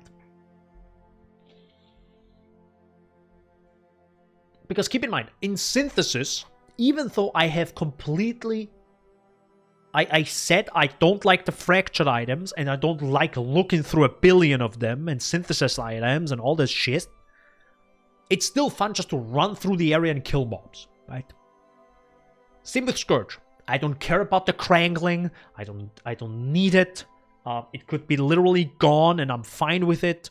I have probably ignored it. I would have just used it for maps, which is fine. Sure, the skill tree's a thing. So for just blasting maps, I feel like it's S tier. I feel like it's S tier for me. I think we're gonna leave Scourge at S tier. I think this is the very first S tier. Scourge was just also, by the way, an NPC that talked to you, that gave you more ideas and all this stuff, and the different demons, and like also a lot of lore added, especially now that we know how important Scourge will be. Good lord. let's just say I think Scourge is a big part of Path of Exile 2, I feel like. Ooh, they are building towards something. I'm also surprised you don't play the League launch trailer. No, I don't want to do this, because I might do another tier list of League trailers. Dude, I gotta milk the next 2 months, bro. Alright. Gonna milk that flying heck out of that. Good. No, I think I'm gonna leave Scourge in S tier. It might be down here, right? Depending on what we're gonna add, which I highly doubt. But it's up there. It's really up there. Cause it's also a little bit better than Synthesis because it has unique models, right? So it's like it's just an edge better. It doesn't have as much lore, actually, far not enough lore like Synthesis, but it's like, it's also still in the game, Omega Law, but,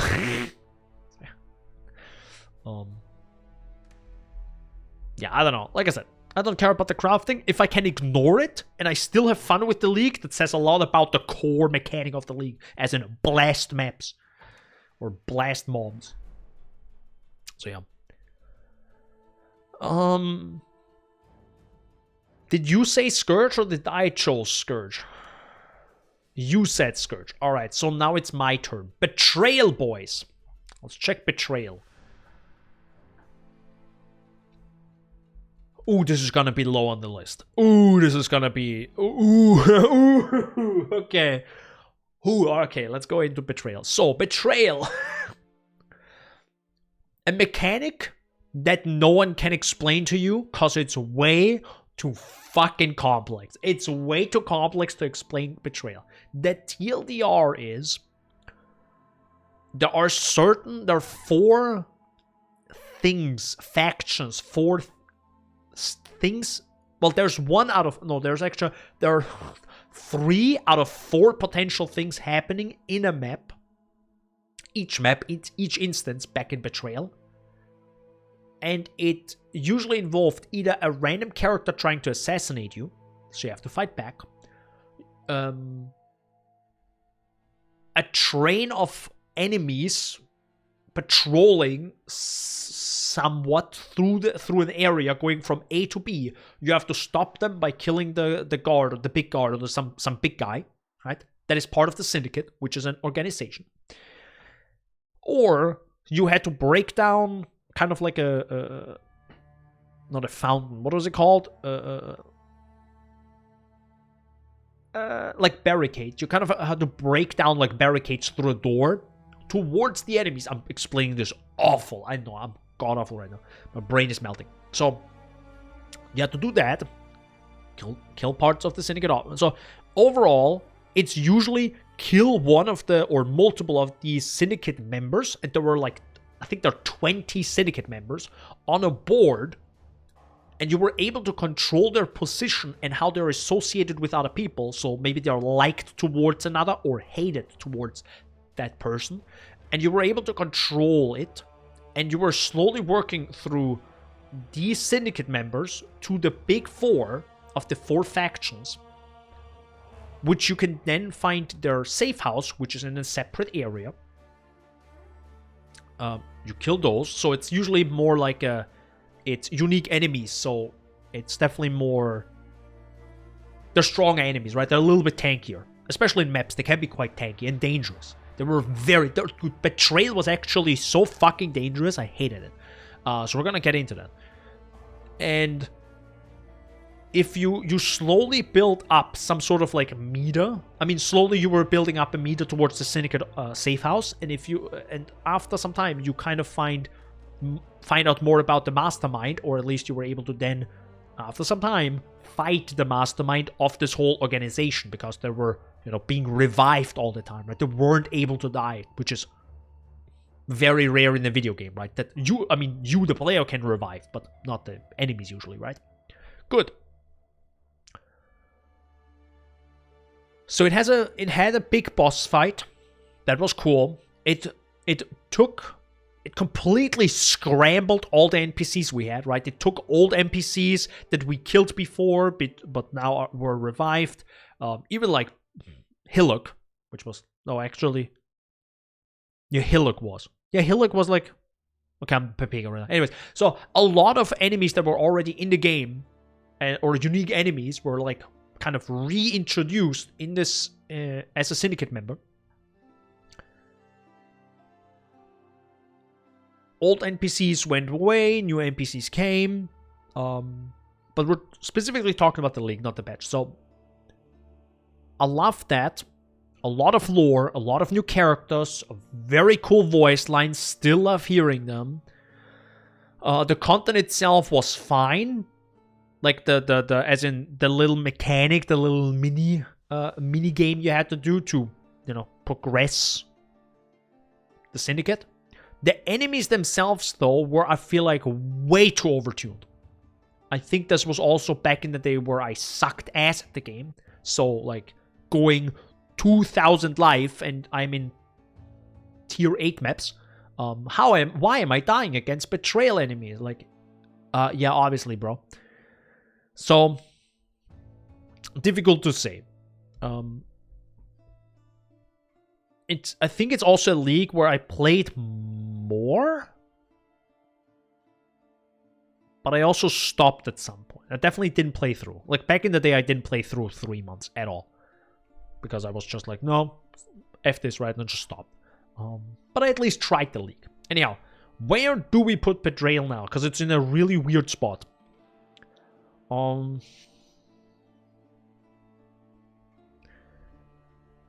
It's below Harvest. Do I want to do Betrayal? Old Betrayal? compared to Blight?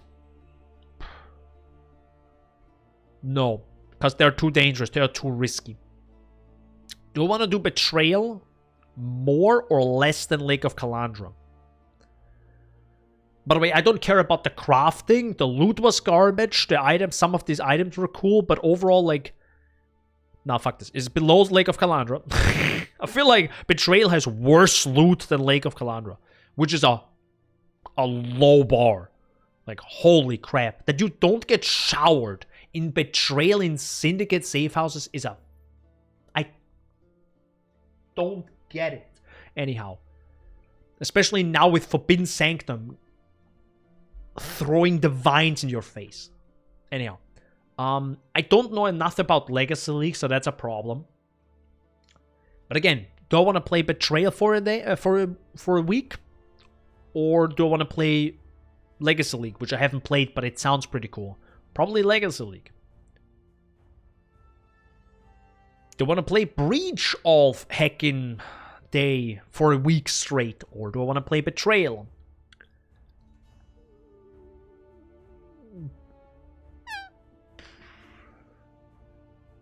Nah, it's C tier. It must be C tier.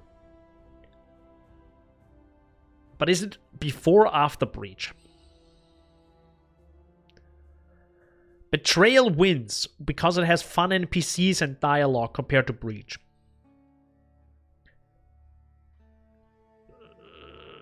I think I would leave it here. It's just not for me, right? Because it's just, I'm not that type of player that likes Betrayal. But still, I think that's a good spot. I feel like that's a good spot. I'm gonna leave it here.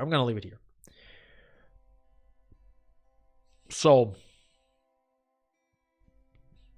I chose Heist, right? What do you choose now? Chat, you're up. What do you want to choose?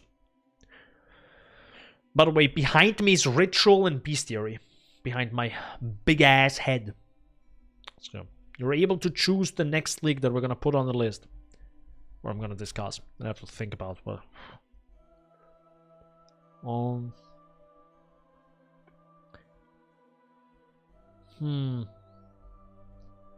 Actually,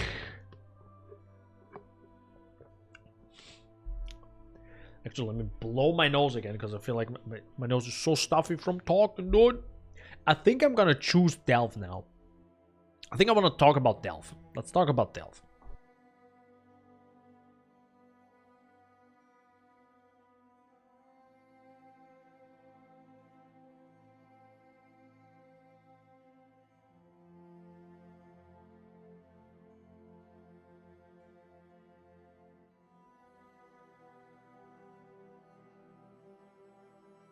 Good lord. Alright. So, Delve, boys. Delve. Where the flying heck is Delve? Delve is actually very unique. I think it's the one of the... Delve and Heist, I feel like are the two...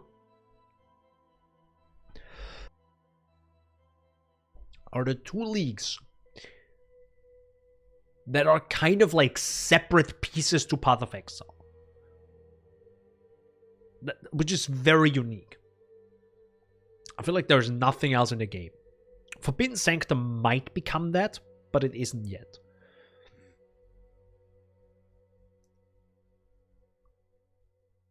The problem is, how was it? Oh god, Delve was different back then a little bit, right? Let's think about it. So Delve, you find sulfite in your maps. So just explaining the gameplay mechanic a little bit. So Delve, you found sulfite in your maps, which were just yellow rocks.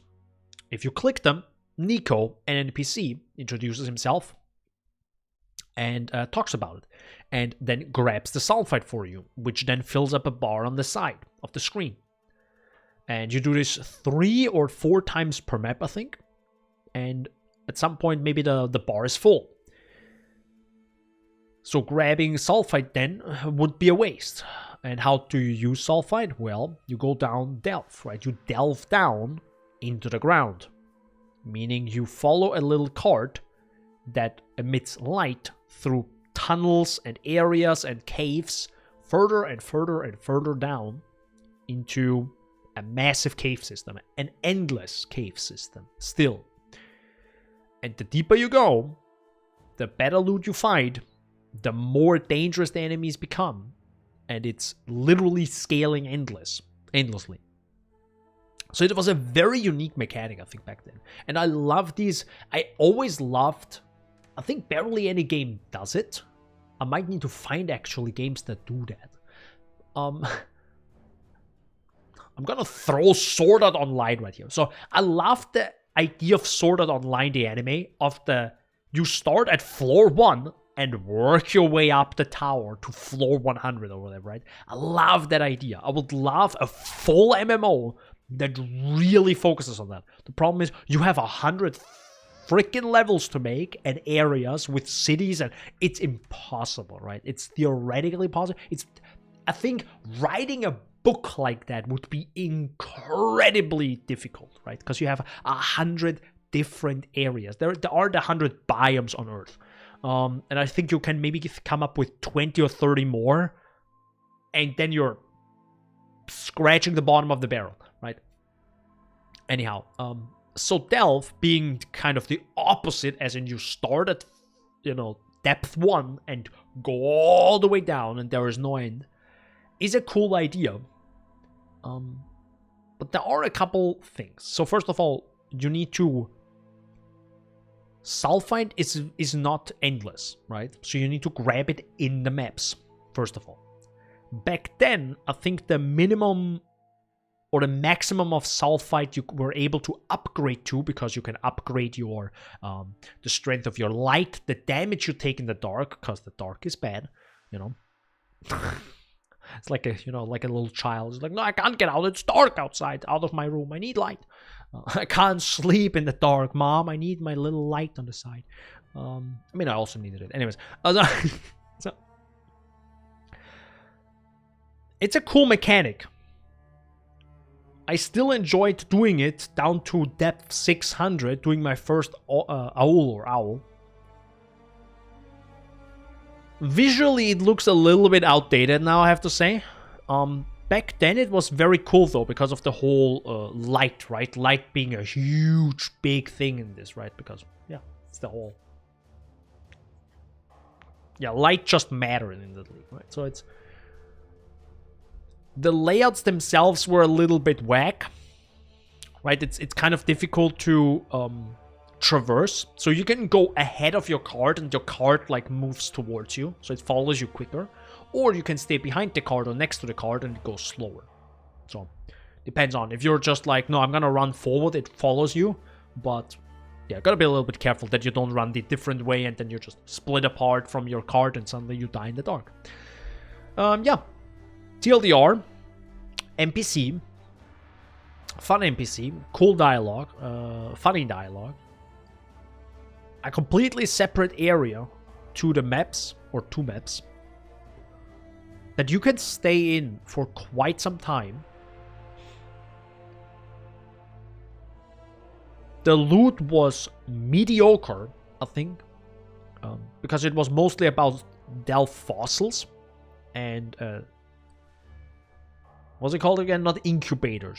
You put the fossils in an item. So overall, you just needed to find these and you were able to craft something with a specific modifiers or something along those lines. So for example, you were able to have fossils that say you have a high chance to craft fire modifiers, but no chance to craft physical modifiers, for example, right? So it was a new big step towards crafting as well, right? Delve was kind of delving the way to better crafting after essences were introduced. Still, and I can't remember a lot from Delve. I know I played it and it was fun and I found it cool when I saw it. Because keep in mind, back in the day I was like, holy fuck, this is free. This is a free update, right? This is insane. But it's clearly not for me because I like go zoom zoom. And the problem is with Delve, you go for some time and then you stop. And then you have to just stand and just wait for enemies to die, and then you go a little bit more, and you have these like little arenas constantly, right? So it's not a continuous path.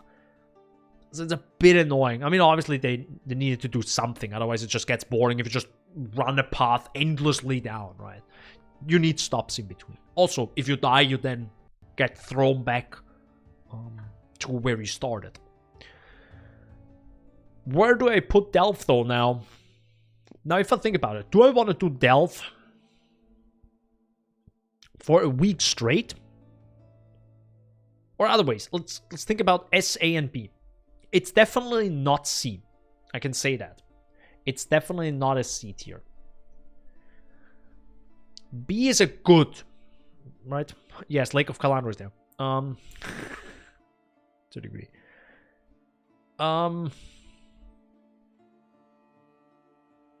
Do want to do Lake of Calandra? I feel like it's still higher than Lake of Calandra. And keep in mind, this is just me liking. I like to go fast. Delve hinders me to go fast. Because I go the wrong left or right and I'm suddenly dead, potentially, right? And that's just annoying. Lake of Calandra doesn't have that. You get into the lake and you zoom, right? You just and you just go. And you can even like have a hotkey to see the map overlay, right? So you can instantly know, okay, I go left here, I go right there, I can left here and go. So it's a lot easier to traverse than Delve, in my opinion. I think that's a good spot for Delve.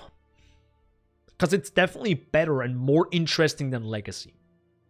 I feel like that's a good spot. Yeah, I think I will leave Delve here at B. Now, let's talk a little bit about an easier league. Let's talk about Sentinel. I mean, if you guys want me to talk about some of these leagues, let me know. Sentinel League, good lord. I mean, Sentinel League was really simple, right? Sentinel League was, you found Sentinels. No, you found a Sentinel chest, or whatever the hell it was called. You click that, and you found an item that allowed you to manipulate or use Sentinels, right? Like lore related. Why are you able to control these Sentinels? Got to go back to work. Have a good stream. Bye, Prometheus. Cringe. Until Sunday, where I will probably have a retro stream, by the way. Like Game Boy games. Emulator. So. Cool. Anyways. Sentinel League. Yeah, so lore related, you found an item that allowed you to control them, which was like a really interesting way of doing a skill tree. So that was Sentinel. Manipulating the Sentinels, right? They can, overall, by the way, Sentinels were little machines that you were also able to find in these chests. You can equip them. And they ran out after some time. They empower the enemies or spawn enemies and empower those enemies. And they empower it in different ways. Some Sentinel flew with you for some time and looked around for enemies and shot them with an empower beam. Another one was the blue Sentinel that just did one shot, but then just, powered up like 50 enemies, right? And connected to enemies and next to it. So it looked really cool. I find Sentinel looked really sick. I love it. And then you had a yellow one that no one used because it powered up the rare and unique enemies. But then, I used unique. Yeah, it's cool. You probably also enjoy Metamorph and Arch Nemesis. And stupidly difficult bosses. I don't. So in your day-to-day grind in Path of Exile. So, and I think generally they wanted you to focus on 2 Sentinels anyways, because you had a limited amount of stats or little links you were able to put in the skill tree. Like if you just check out Sentinel tree or something along those lines. Just Google that if you want to. I mean, maybe I can. Sentinel tree. I don't know if I find actually. PoE, of course. Wait, that was. Oh yeah, that was actually 2 weeks ago. So I'm just gonna. Oh god. So yeah, that was the Sentinel tree. If you wanted to know. So this is how it looked like, by the way. So I think you were starting here and then worked your way around, and these big things just activated special things. So for example, maybe the red one, shoots 2 lasers per, right? Or the big one maybe shoots shoots way further away, or shoots twice. I think this one was actually the big one that shot twice or something. Or I think you can use him twice, so that's even better technically. So yeah, that was a really cool treat that they added, actually. Like, that was just insane. Like, again, GGG being like, lol, we add another skill tree to our game because there aren't enough of them yet. It's just amazing. This was super easy to actually unlock. I think Scourge was a lot slower than that in upgrading the skill tree kind of thing in Scourge. It was a lot faster in Sentinel, smoother. You didn't need an item to change anything. And that was also something that Sentinel did better than Scourge, because in Scourge you just had everything upgraded, right? You had like a skill tree, but you were able to choose everything. Which gets a little bit boring, because then you have everything and there's nothing for you to explore and experiment with. In Sentinel, on the other side, you weren't able to take everything. It was just not possible, because you just ran out of points, and there were too many things. So it allowed for some experimentation, and maybe one week you're like, all right, I'm blasting with red and blue Sentinels, and maybe the league or the week after that you're like, you know what, I'm gonna go full red and yellow, something along those lines. Sentinels weren't modifiable. The way to... You got way more Sentinels than you needed to, which was also a stash problem after some time. But you were able to combine the emptied out Sentinels with another, like, battery, you can kind of say, like an item you found, and recharge them. And then they combine, and some of their modifiers got either upgraded, depending on the item you put in, or just completely changed. So it was a little bit of a gamble, because sometimes you maybe had that super good Sentinel with like super crazy stats, like modifiers giving you way more recurrency items and whatnot. So it was a very simple league. It still required F2, F3, and F4 to pretty much every map, or at least F2 and F3, if you only wanted to focus on 2 Sentinels. I mean, technically you were able to, I think, have a 3rd Sentinel activated, but it wouldn't have been too powerful. Either way. It was a very much a just go and blast league, right? It wasn't super complex. It was simple enough to just go in, blast the map, here and there click your Sentinel, power up some enemies, blast them away, get some extra juice, some extra loot, extra rarity, extra whatever, right? Quantity. And yeah, there was extra Sentinel. I think overall, it's pretty high up there for me, because I'm slowly seeing a theme here. If I put it here, we have blue, blue, and blue, and I love blue. BRB, putting Harbinger there. No. So where do we put Sentinel now? Sentinel, man, the thing is, it's not very complex, right? Compared to Harvest, for example. Harvest is way more complex. Synthesis was also way more complex, right? In how you make the maps. That's really cool. But as a league that is just go in and blast, it's great.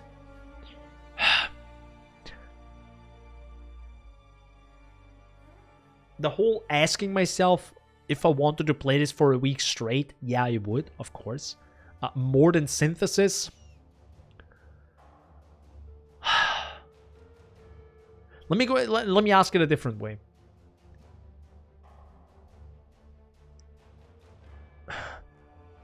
Do I like it? Yes. Okay. No.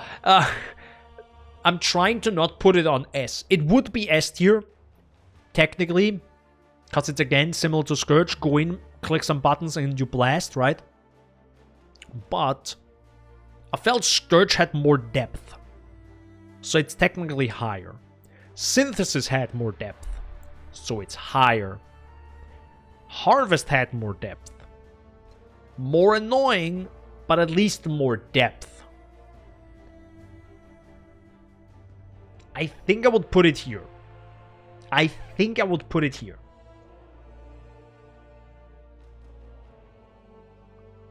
Like, I probably, if you give me 3 more months of Sentinel, I would enjoy myself. Would I play it more than... Would I play that instead of 3 months of Harvest? Very likely. But the question of this tier list isn't... I like using the question, would I play this for a week or not, right? But I also try to balance it in terms of complexity, right? And if that complexity was good or bad. And I feel like Harvest's complexity is just way above Sentinel, and therefore it is higher. Technically, Betrayal would also have to be higher, but the complexity of Betrayal is too complex and is therefore already annoying again, right? You know what I mean? Like, there's a balance on how complex you want to go. For a league, I guess. But keep in mind, this is not a league anymore. This is actually a master mission, right? These are big things. These are major things. Either way. Good. Good lord, we have so many leagues left. There's already 12 hours. Holy crap. Alright. Next. I'm gonna go blind. Alright, I chose Expedition there. Expedition is a weird one. Expedition is a weird one. And I'm probably gonna do Ritual next, because both leagues, similar to Arch Nemesis as well, and also Metamorph, I skipped them. I completely skipped them after some time. So, Expedition is 4 NPCs come to Rayclast.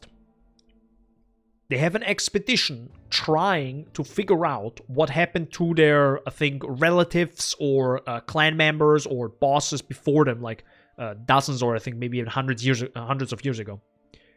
And you help them by, placing explosives, which will then add modifiers to the enemies that come out of the ground, that you explode out of the ground. And you have to kill them. Back then, and we have to talk about the... It's difficult to talk about old and new. And I kind of don't want to talk about the new one and more about the old one. And I should probably focus on that. Expedition was already low, and I think it's becoming lower the longer I think. Expedition back then, you dropped relics, I think was it, yes. These relics can then be used to... well, first of all, you drop specific relics from that specific NPC that you're helping in the instance, in the map. So, if that's not the NPC you want or need, you're kind of fucked. Actually, no, you are. You actually are. Because you can't do anything about it. We're not talking about the whole trade system too much, because... if you're SSF, you're like, cool, bro, nice trade. So, you're screwed. So it was very RNG to find the NPC that you actually wanted to find. Alright, first of all, that's the one thing. Second, to get a lot of the artifacts, I think it was relics. If you get... No, I think maybe it was artifacts. I don't know. You needed to... probably explode a lot of enemies out of the ground, right? And add modifiers that potentially give you even more artifacts. The problem with those were, you sometimes just disabled your fucking build. Because sometimes it says, deals no chaos damage, and you have a chaos build. So you have to be very careful. So sometimes you had to leave good loot behind because of these random modifiers on these enemies that literally break your entire build. Not so cool. Alright. It's real fucking slow. It's really, really, really, really slow. I hate how slow Expedition is. Especially if you have the damage, right? Like if you're just a blast. It's so heckin' slow. So it's another minus. It stops you in your map. And it is in the map. So first of all, while you're trying to figure out where you want to place your explosives, you can get attacked and potentially die. Not a minus. The loot itself was mostly the relics and artifacts and barely anything else. Maybe logbooks. Alright, cool. Logbooks are just big expeditions, right? Similar to big, like blighted maps, right? Just big blight maps. Or big blighted areas. Alright, cool. It's a cool thing. The loot, again, was questionable in logbooks. Similar to, I feel like, blight. The loot is a little bit questionable sometimes. Lower. Let us say lower. In my opinion. Anyhow. It's also extremely dangerous in expedition, or sorry, in logbooks, because you don't have towers to help you. And the NPCs, by the way, they don't do damage. I think they're just there to look. All right. So back to the map. Expedition now. What else? So you have these artifacts, and now all of these 4 NPCs do something. So first of all, you can either gamble, you can craft items, not your own items, you have to make a new one. Okay?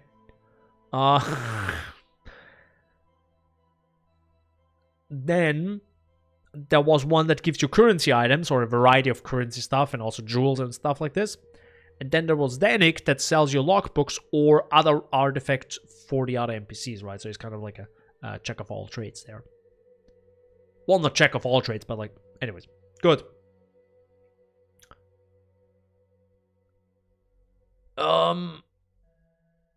As mentioned, I skipped Expedition after some time. I think I then went back for a little bit and then I skipped it again. I love the NPCs. I love the bosses they added, by the way. There were, I think, 4 new bosses, and they're so fucking sick. I love them so much. I still love them. The music is amazing in Expedition. I love it so much. Visually, it's cool. Placing explosives in an ARPG is cool. Kind of a unique mechanic, right? Kind of cool. Similar to how Blight, introduced like tower defense. Kind of like it. But it being so slow, you can't change it. You can't do anything. It's just... And back then, you had to pick up all the artifacts, which was even... It was so bad. So, for all these reasons now, it's definitely not A. It's...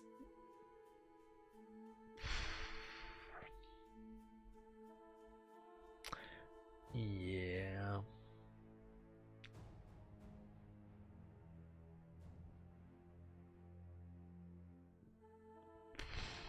But this is difficult. Oh, this is difficult. I think the bosses, the logbooks, the visuals definitely put it above. Let's actually go from the bottom forward. That's how low Expedition is. For me, it's definitely higher than Harbinger, right? The areas, the mechanic, the NPCs. It has NPCs. That's already higher than Arch Nemesis. I haven't played enough Piranhas, but I feel like the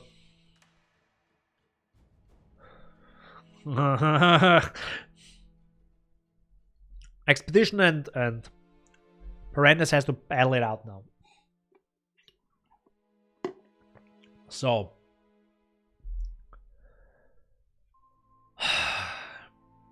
I mean, is it higher than Breach?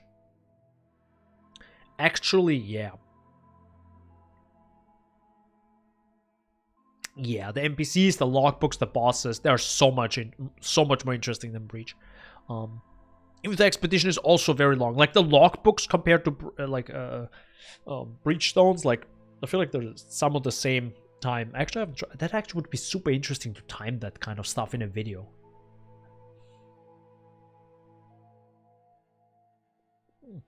Interesting. So,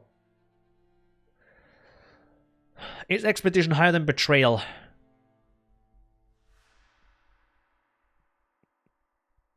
It is about blasting and killing multiple enemies.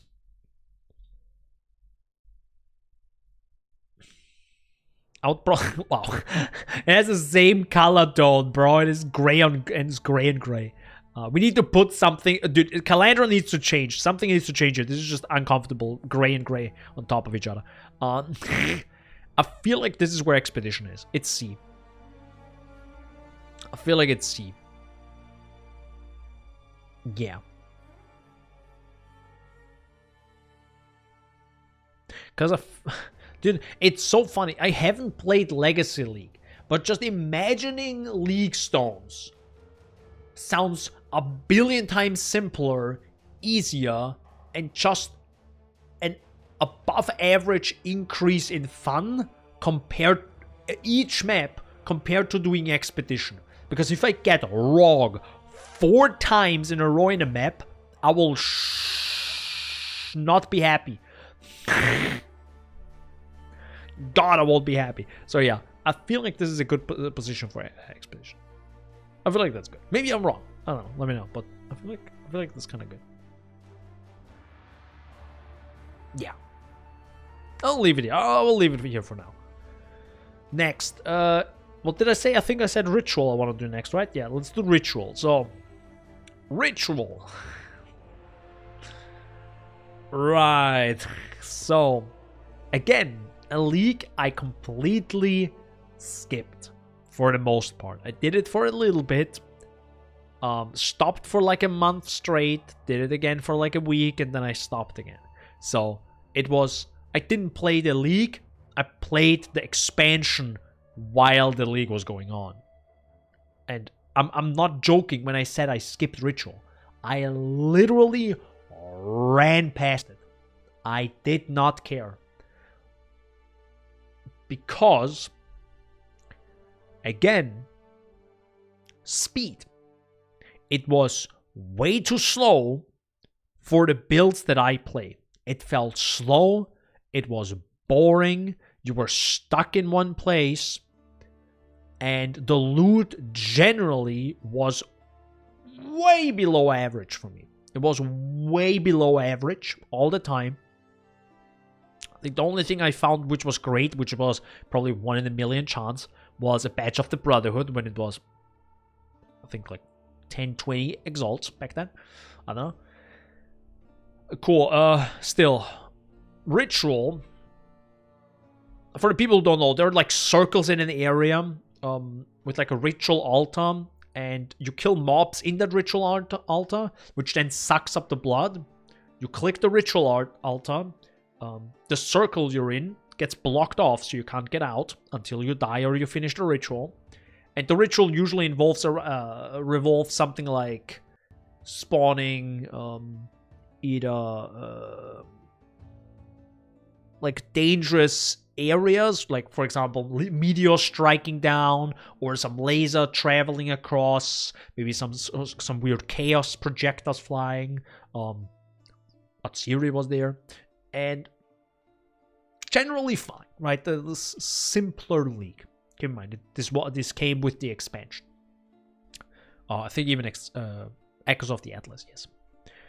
Still, doesn't mean I'm not gonna put it at probably...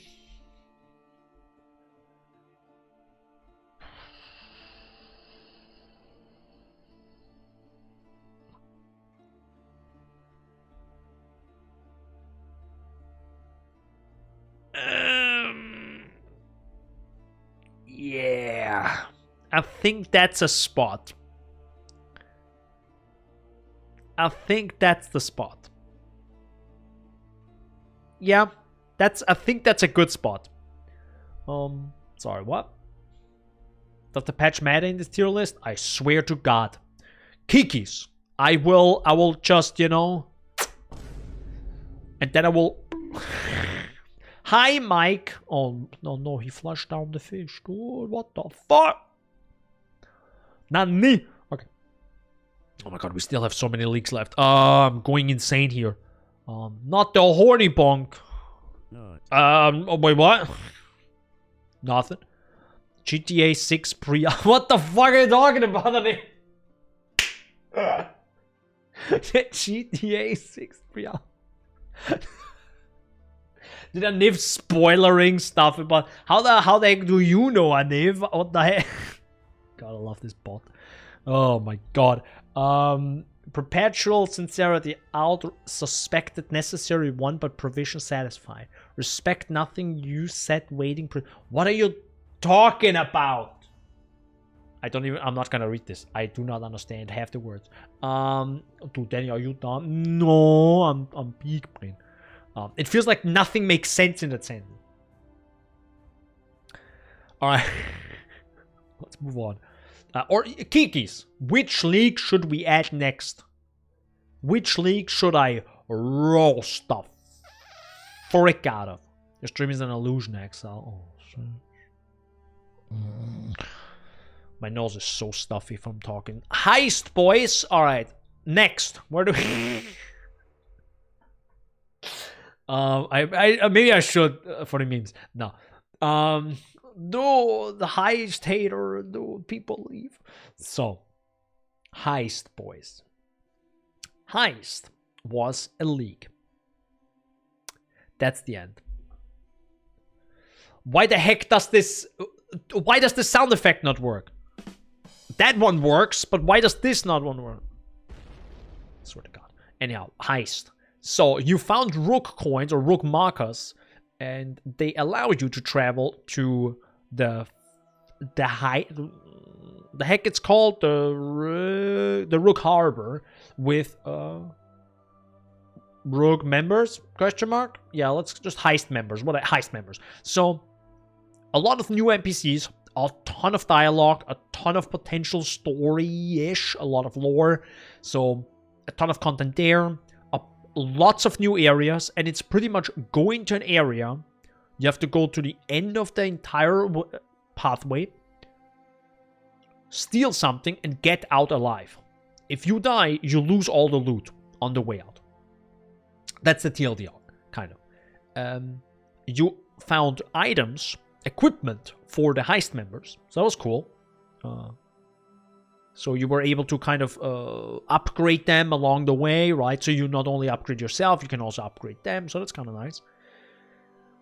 And by the way, I should say you go into the contracts, which then after some time you get more and more rook markers, so you can then level up your guys, and with leveled up guys, heist members, you can then also enter blueprints, which needed to be discovered, right? So you pay rook markers to uncover this room and uncover this room, which technically means uncovering, as in you then have the room unlocked in the area, in the instance you are opening, right? Like a little gameplay kind of thing. So it actually is kind of cool and kind of complex. I sometimes just enjoy doing heist, right? There are days where I'm like, man, I love, just preparing a couple blueprints, spamming a couple things. There's oh man, currency there, divination there, right? And then going through it. But you also kind of need the character for it. And I feel like it doesn't really work if you're slow and melee, because you'll die. You'll fucking die. If you're fast and melee, I think it works. And if you're slow and range, I think it also works. And of course, if you're fast and melee, fast and range, I think it's the best. But the one question I like to ask myself multiple times now, just so Kiki knows, is would I enjoy playing Heist for a week straight? The old Heist, by the way. I don't know what the old Heist even was. I feel like not a lot has... Technically, a lot has changed with Heist, but it was in the first 2 weeks. And that was fine. Yeah. Well, I actually enjoyed it before the changes. Either way, let's not go into that. So, Heist. Do I enjoy Heist? Where would Heist be just out of a feeling? It's definitely not S tier. Because I like going fast. I like blasting. That was definitely not Heist, to a degree. Or I still feel like that isn't Heist. It definitely is going fast, but the enemies are very dangerous. And you lose loot if you die, which doesn't feel good. So, I also don't think it's A.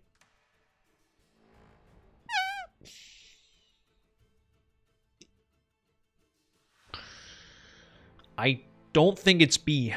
I mean,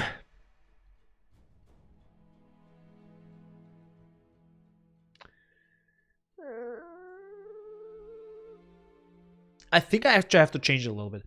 So I think it's B because it's still good, right? Because this was amazing, this is great, this is good, this is okay, this is flawed. As in, this needs to be changed to be good. But it also is partially me just not being the type for it. I think I actually want to put it up here. Because Expedition is good. Right, but the bosses and the... I mean, I slashed Expedition for quite a bit. But I feel like that's it. Because if I go Heist and I have the character for it, I actually enjoy Heist. Like, I can play it, right? There's some people that play Heist for like 2 times and they're like, I'm gonna exile myself. But I'm not that. I actually kind of do enjoy Heist. It's also separate areas and separate NPCs, and god, the NPCs are so fun. And it's also slow. It's also slow, but not as slow as Expedition. You know why? Because you can upgrade your shit in Heist. You can get real fast. The explosives aren't gonna go faster after playing 1,000 hours in Expedition. They're still the same hacking speed. So I feel like Heist is above Expedition. Old Heist and old Expedition, right? We're not talking about passives here. We're talking about back then, the league itself.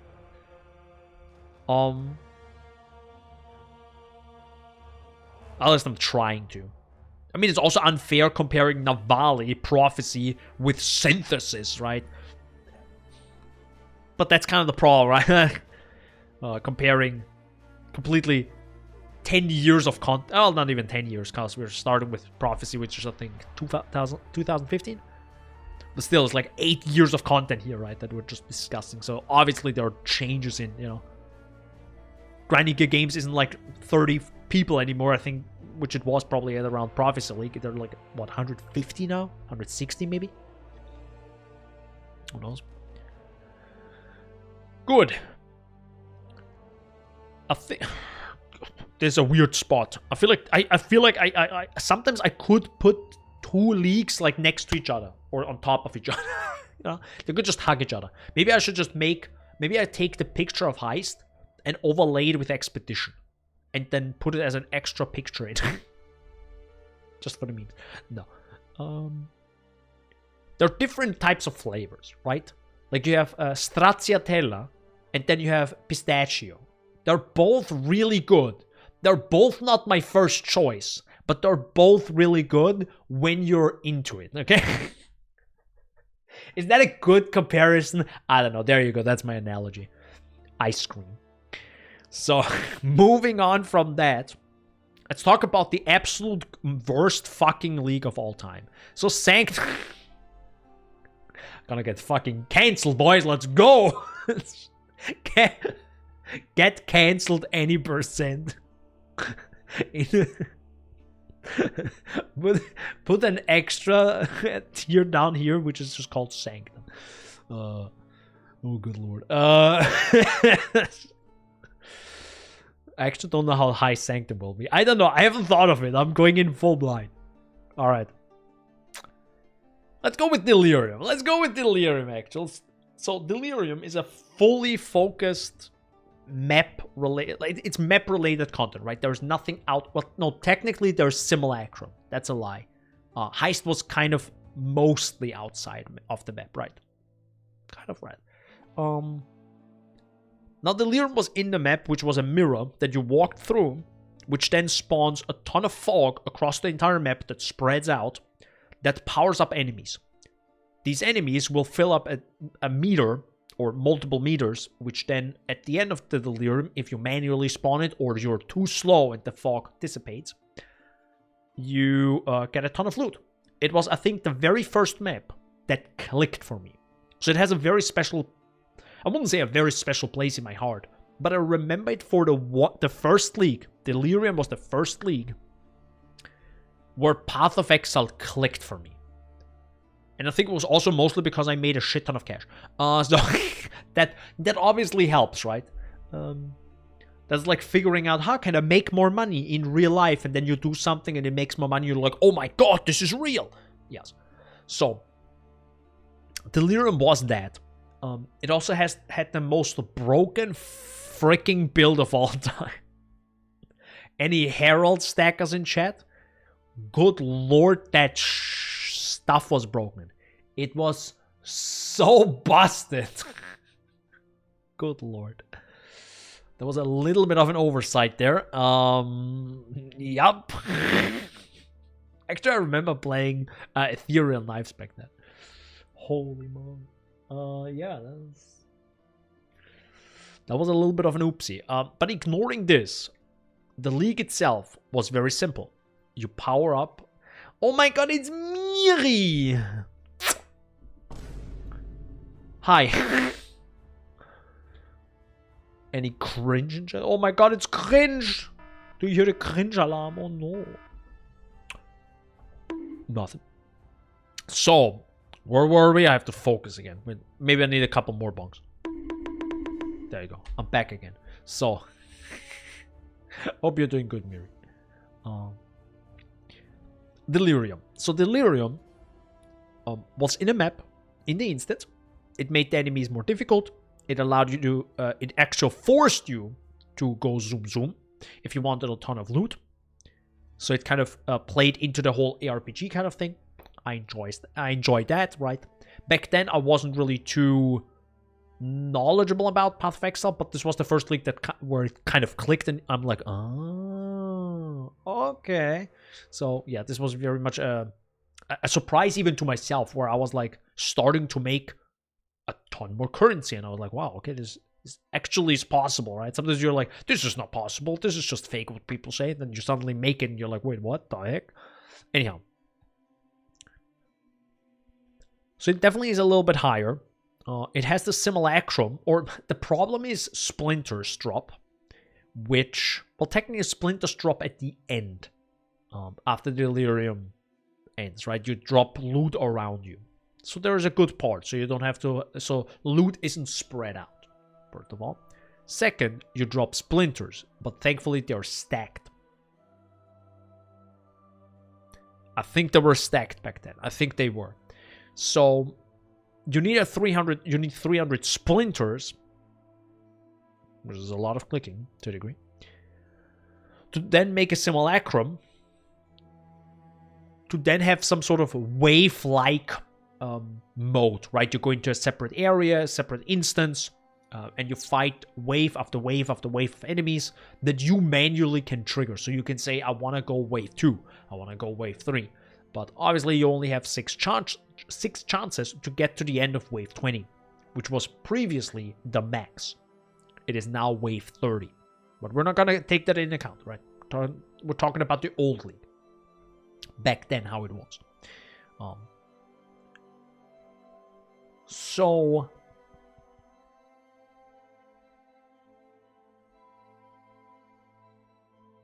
where would I put it now?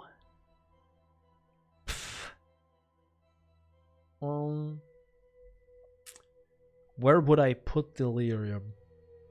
It definitely plays into the whole go zoomy.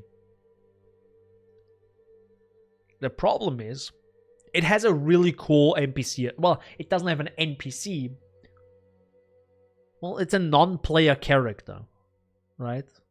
That's what an NPC is. Anyhow, it has the Strange Voice is a very cool and interesting character. I love the dialogue. There's so much dialogue of him that you sadly can't even, like, you probably won't even hear, because he said something new every single act area you were in and activating the Delirium Mirror. So it's absolutely insane amount of work to record all this and to put it in the game, and yes. So that was also part of the leak, kind of, right? So that's a huge plus compared to... It's kind of on the same level like Synthesis as well, right? A lot of stuff, a lot of lore. Well, not a lot of lore behind Delirium, but still a lot of voice acting. So...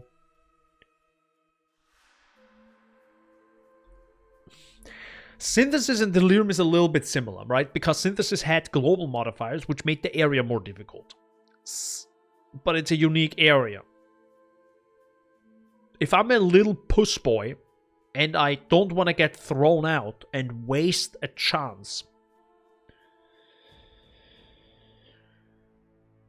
No, I think I'll leave it like this. I think I will leave it like this. Because Synthesis is more complex and more interesting to play. Or it would be more interesting to play than Delirium, in my opinion. Right? Because you place the little parts, then you place the memories, you make your little kind of path of destruction. I don't know. You get to the bosses. You see the bosses on the map. So I think they were not random. I think they were random, of course, where they were, but you knew where they were, so you were able to just focus on getting there if you wanted to. So yeah, Delirium is more of a just do it, and you can't really fail it as long as you just go real heckin' fast in the right areas. Synthesis, on the other side, you can fail and completely ruin your entire path. Or run, you can kind of say. Run, sanctum. But it also sounds just more interesting to play, right? If I think about, do I want to play Synthesis right now, or do I want to play Delirium all day? I feel like I want to play Synthesis, because visually it's more interesting. The character were interesting. The enemies are still the same, just different. I mean, they look different. The music wins over Delirium, to be honest. Synthesis music wins way over Delirium. Yeah. I definitely can't put it below Harvest. I can't. Because I'm still a zoomer. I love Delirium. It goes fast. It goes boom boom. Stuff is difficult. Yeah. I think we'll leave it like this. I feel like Delirium is in a good spot. For me, at least. I hope I didn't forget anything back in Delirium, but I think that didn't change too much. Bestiary. Oh, good lord. Get ready for another C or D, boys. So, Bestiary had a very similar issue back then. Okay, he had multiple issues, I just realized. The first of all, you had to... Oh, fuck me. God, Betrayal was bad. Betrayal, Bestiary. When it came out. So, rare enemies were yellow or red beasts. Maybe they were even normal beasts, but I think they were only yellow and red beasts. So, very dangerous beasts that Einhar, an NPC, so we have an NPC, so that's good, so you have voice acting and all this stuff, appears in an area, or I think appears when you start hitting the enemy multiple times, which then you need to throw a net manually by pressing, I think, 6 or whatever, some number, to catch the beast at the right time without dealing too much damage. Otherwise, it's dead and then it's gone. That wasn't a good mechanic. I think they changed this fairly quickly, or I think no, they didn't change this. They added a necromantic net afterwards, right? I don't think they changed it. They changed it in the following league, I think. So, if we go by that logic, that Einhar did not manually, automatically catch them at the right time. He's still bugged a little bit, it feels like. He should be way more aggressive in catching them. If we go by that logic, Bestiary was also freaking difficult. And you cannot opt out of the content, right? Similar to Betrayal. You weren't able to say, yeah, excuse me, I don't want to do this. This is fucking difficult. Leave me alone, right? You weren't able to do that with Bestiary. Because the beasts were just in the maps in the areas. And they just, they chew a little bit on your leg and then just bit your head off. So it's not too nice.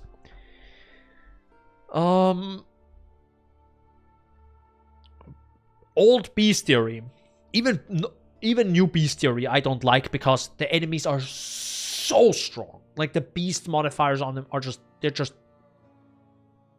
insane sometimes. It has a little bit of this metamorph problem and a little bit of the arch nemesis problem, as in the spike in damage is so high sometimes you will never expect it, because it also doesn't look like it would do a lot of damage. You have a fucking crab that shoots one projectile or 3 projectiles at you, one of them hit, and suddenly 2/3 of your health is gone. It's just oof, and you're like, what? Like, and then 6 other small mobs do a little whip, and you're dead, and you're like, the fuck happened, right? Keep in mind, I'm a zoomer, I go fast, I have lower defense than probably the average person. Well, I won't say the average person, but the average person that looks up and is more knowledgeable than me, right? And of course, I'm way below hardcore characters, obviously. So yeah, Bestiary is very dangerous, and I still avoid it if possible. Also, they're just so, and the problem is also loot. God, loot is garbage. They take longer than most rare mobs, because most rare mobs aren't as powerful as beasts, because beasts are rare mobs and then powered up. And their loot is just nothing. It feels like it's just a breath of, it's gone. It's nothing. Sometimes you may get that one divine that doesn't make the loot good. That's like saying Lake of Kalandra had good loot because out of 50 chests I got one divine. I mean, okay, but does it make it good? No, I don't know about that one, Chief. So yeah. Bestiary. God, where do I put you? Okay, it's definitely around Betrayal.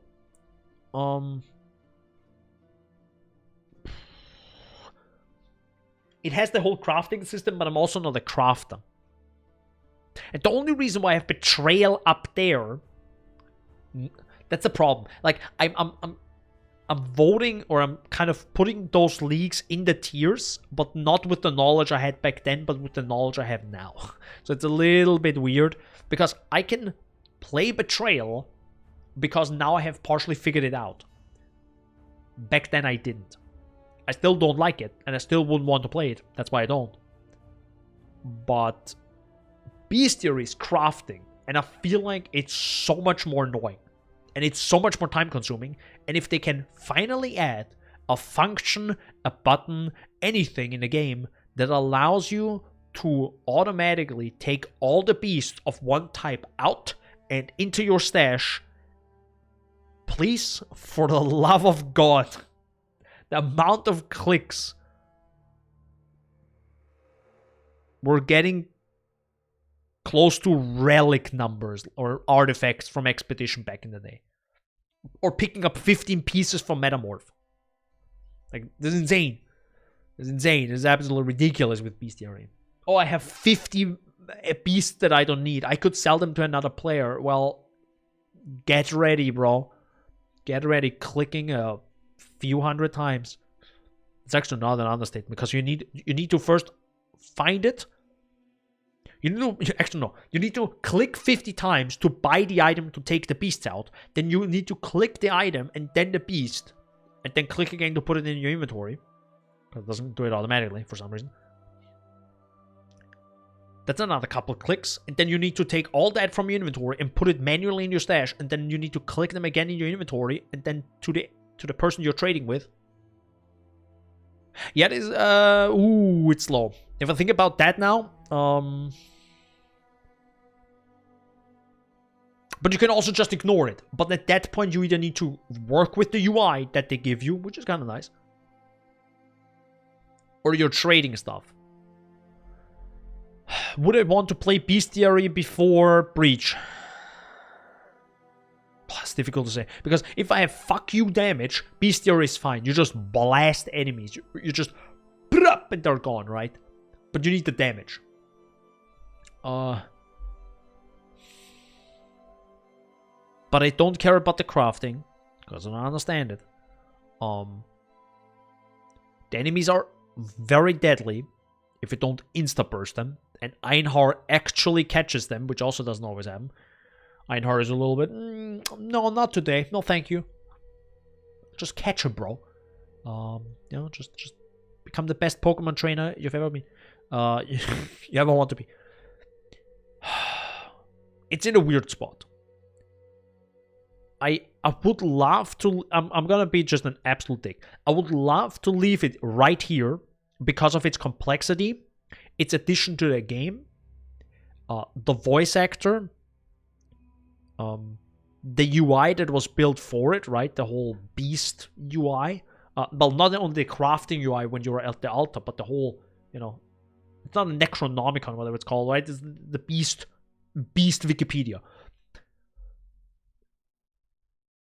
But like, it has so many flaws, and I think that's the reason why it needs to be D. It has so many flaws that could be very quickly solved. Maybe if there was enough time. That I think I have to, because I can accept Harbinger being the way Harbinger is. Hold on.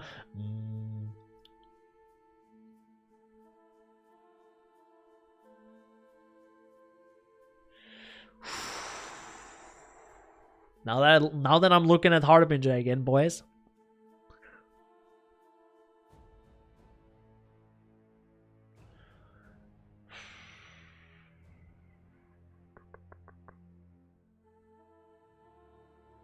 It's so difficult to say that. Because back in the day, there were less people, they didn't have enough time, they didn't have enough money. Alright, that's so difficult. That's such a dick move to say, oh, lol, slow, make it better, lol. Like, yeah, but back then when we were comparing those leagues, it's difficult to say. Oh man, it's difficult. because I think, imagine Harbinger right now, you have some influence over the Harbingers, right? As in, how fast they spawn stuff. Of course, you have the Atlas passive, but I'm talking specifically similar. Imagine like some sort of skill tree or some influence you can have with them, similar to how you have a skill tree with Sentinels, something along those lines. Either way, I feel like that's kind of what passive skill tree is, anyways. But yeah, or something along back then, right? That would have been interesting. Anything to make them faster over the course of a league.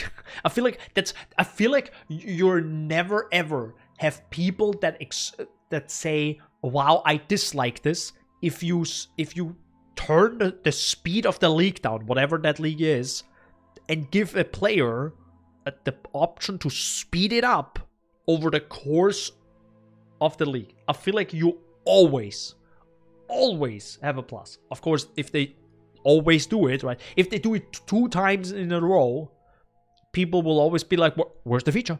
Where's the feature, GGG? Speed this up, right? That's also the problem with loot, right? The more loot you give people, the more loot they expect to get. Especially if you give them more loot, and then you get even more loot, and then next league it's more loot, and yeah. I'm a little bit scared what next league will happen because of Forbidden Sanctum.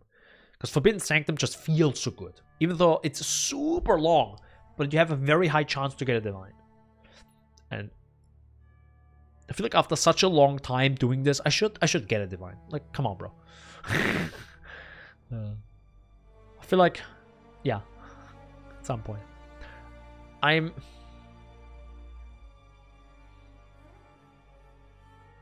it's difficult.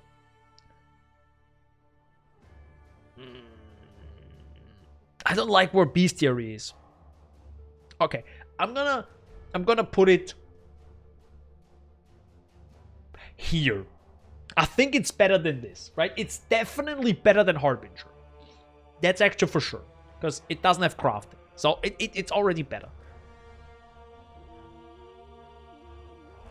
Man, maybe it is actual right here. C is, by the way, okay.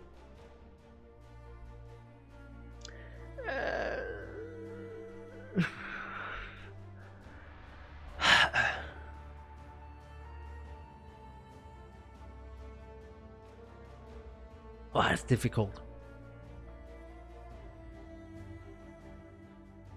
I'm a zoomer. So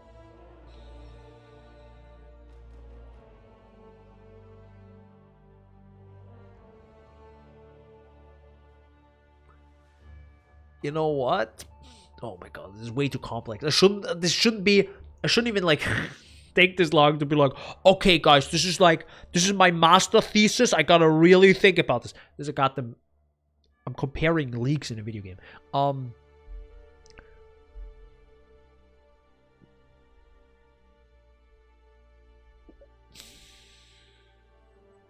I think I have to put Betrayal down. Because if I think about it, I can blast Bestiary. I can blast Breach. Bestiary is... Oh, shoot. No, we have to compare Bestiary not with the new version. We have to compare with the old version, which wasn't automatic. Shoot. Okay, no, wait. Then it's... Oh, wait a second. It's not automatic. I have to keep that in mind. Nah, it's corrected there. And technically, it would be fixed now. It would be higher. But if we compare the leagues from back then... Bestiary ain't high. So yeah, Bestiary ain't that high on the list. Alright. Let's keep this going. Oh boy, we have a couple more. Holy moly, I'm streaming for 3 hours now. I mean, I usually stream for 5, but I feel like I'm streaming 3 hours just this screen. Good lord. Alright. I need to, like... There you go. Nice. Let's go. So, let's do something simple. Essences. Essences, statues that are, or rare monsters stuck in statues with small monsters around it. Very simple back in the day. Allows you to get essences, which are crafting tools or crafting material. Or something that allows you to craft stuff. And even better, it's not randomized like Delve. It's actually very specific, as in it will give you this modifier in that range. So that's huge. That's huge. In terms of, it's super simple. It's, I think, also simple to understand to a degree. Well, it's simple to understand in a Path of Exile ecosphere. Let's say that. Now,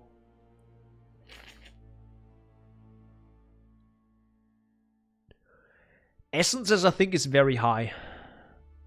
We have to kind of remember that essences, like old essences, was, I think, not as strong. It still was very, very good, but it wasn't as strong. But if I say, hey, you have old essences for a week straight, how would you play it compared to Delirium, for example? I would probably play it. I definitely like it less than Delirium. Delirium is better. Obviously, more loot. Harvest. Harvest is better. Old Harvest. Sentinel. Sentinel drops more loot. Also quite simple. And I feel like this is maybe where we stop. Because if you tell me, do you want to do a week of Blight? Or do you want to do a week of Essences? Like in terms of loot, Blight is better, right? Way better. But Essences, if you got the damage, it's also way faster. Right? You just go in, just blast and go, keep on going, right? So I feel like this is a good spot for Essences, so I'm gonna leave it here for now. Now, Abyss. That's a bad picture for Abyss. Sorry. Abyss. You are very low on the list. I love the bosses. I love the eye jewels. Or overall, just, you know, jewels or sockets or sockets in where we already have sockets, right, in on gear, but now also being able to just have these eye jewels put in. So it's a very cool system. I actually like that. They're also very powerful. Also the old ones. I mean, now they're even stronger, but also the old ones, the old jewels were very strong.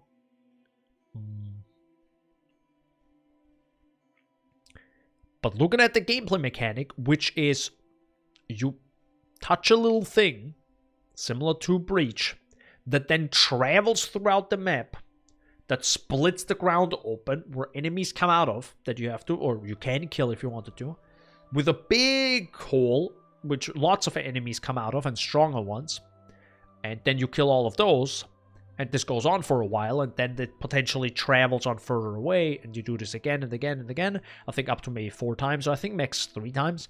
Or you have the option that you instantly go down to the abyssal depth, where you also find a lot of enemies and potentially a little mini boss, or a little mini like a mini arena, or a boss, right?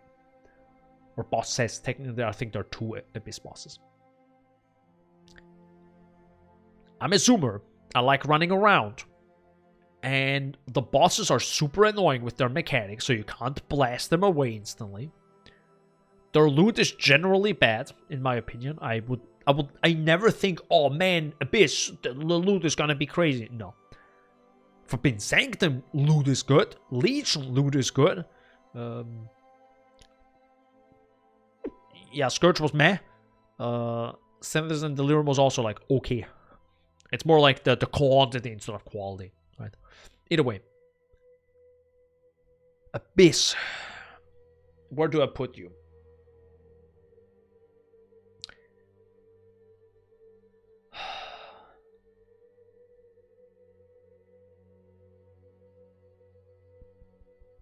Oh my lord. How mad are you guys gonna be if I put it in D? Because D is kind of like the flawed system.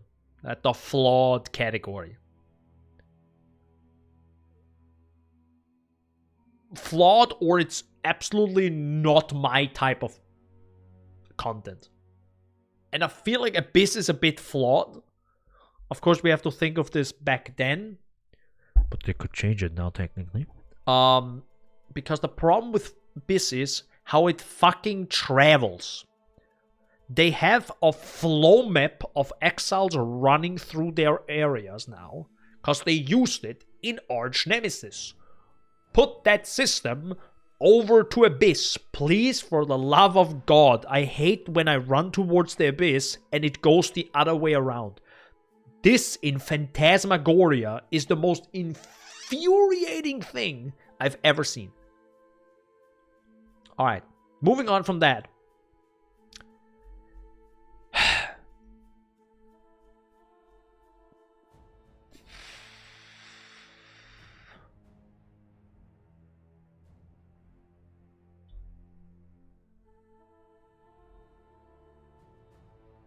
I think it might be here. Because if I think about it, do I want to do Harbinger or Abyss? I don't want to do either, right? That's why it's in the okay category. It's like, sure, I guess, right? But I think I will take Harbinger over Abyss because I could potentially get Exalted Charge, which is something. And it also is stationary for the most part. So that's also good.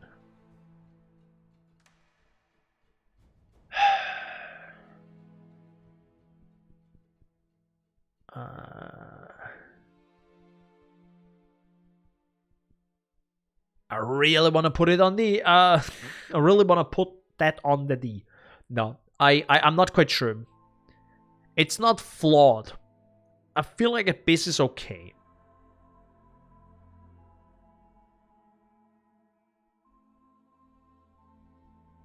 Yeah, it's okay. It's an okay system. It's not as broken as Bestiary was before the changes, because Bestiary it's broken. It needs change.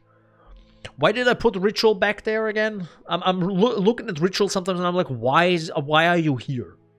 Why are you here again? Besides that, I just don't like you and loot was garbage. But Daniel, the 400th ritual you do, it's great. You get a unique you give a fuck about. Cool, thanks, bro. And guy, dude, the rare items are so good. It has like a lucky roll. Yeah, cause I'm gonna look through 4,000 rares. No. Where's Sentinel, actually? Maybe I should put Sentinel down. Now think about it. No, I'm not gonna do that. No, for the people that love Recombinators, because I don't. We're not gonna go into that. Look, watch my League review. That's why I make them. Go on my YouTube. Check out the Sentinel review. There's an extra section, I think, even a timestamp about recombinators. Check that out. That's why I don't like recombinators, and I will never understand why people love it. Because it puts a fucking spotlight on the issue that is the loot system. Or the flood of items on the ground. Anyhow, moving on from that, I feel like Abyss is good. Ritual... Is Ritual more broken than Bestiary? No.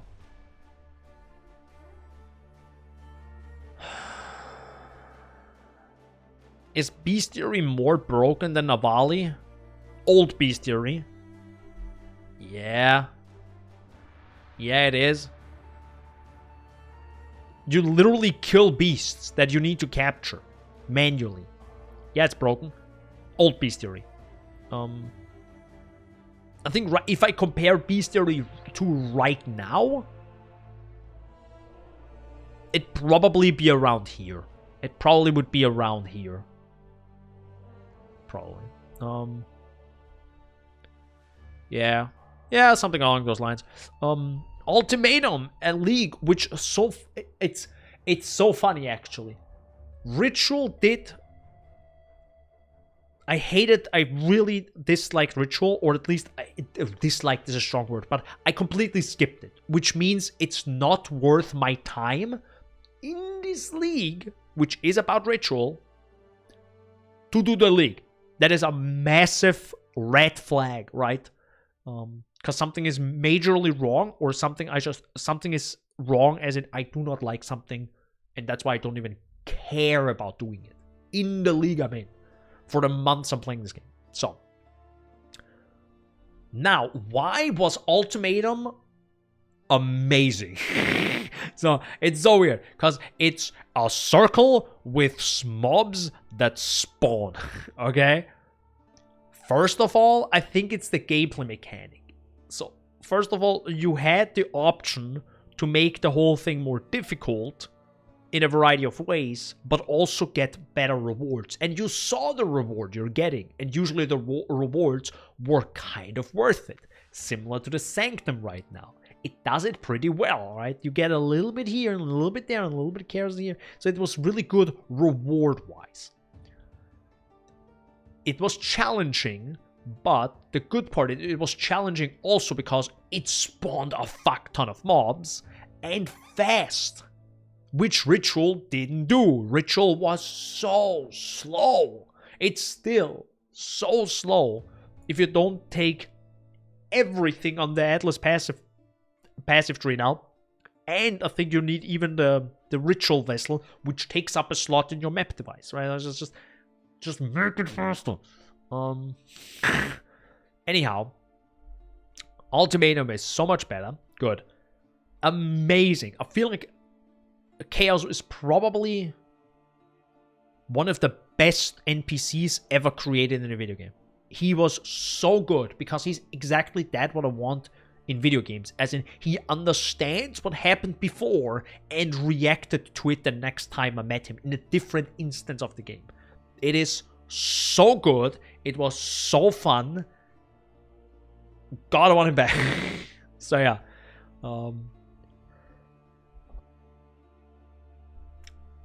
It's very high up there. The problem with Ultimatum was the absolute horrid, terrible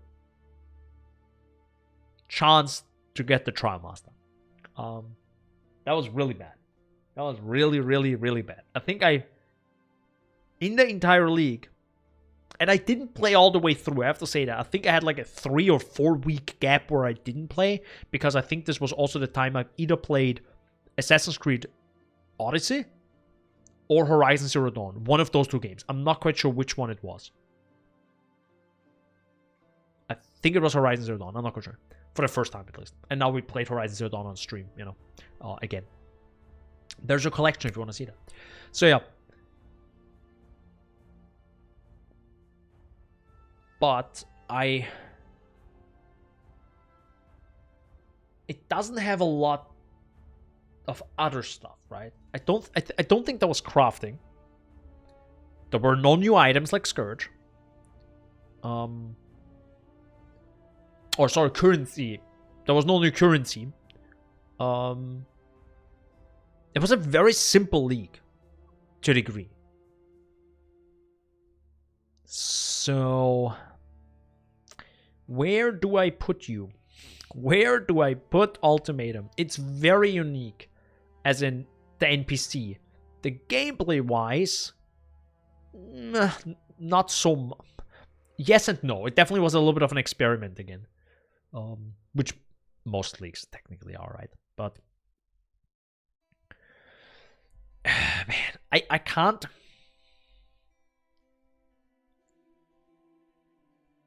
I can't put it on S tier. It's definitely not S tier, right? S tier is like near flawless. Well, is Ultimatum near flawless? Shit, I think it is.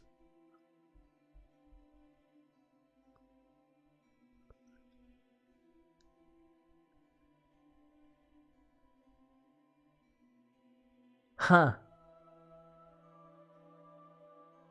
I think it is, actually. Because the chance for the Trimaster is bad. It's really bad. It also, the thing is, Ultimate has a much smaller scope, I think, than Synthesis. So, of course, difficult to compare those two.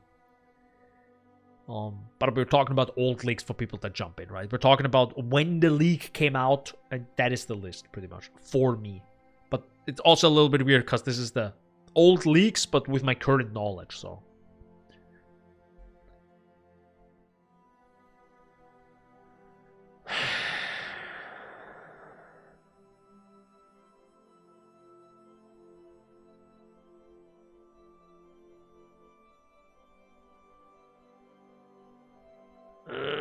I think it stays.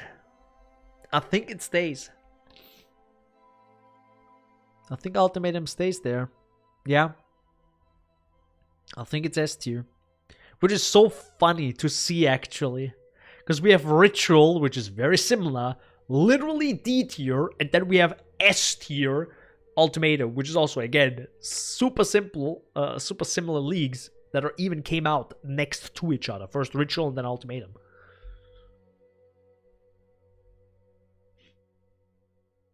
I'm not 100% sure if I should put Ultimatum there. But if you ask me, I have Ultimatum. It's actually, Ultimatum is everything. No, it deserves S tier. Okay, I'm going to explain again why it's S tier, and I just realized it. Comparing it to Delirium right now, it has an NPC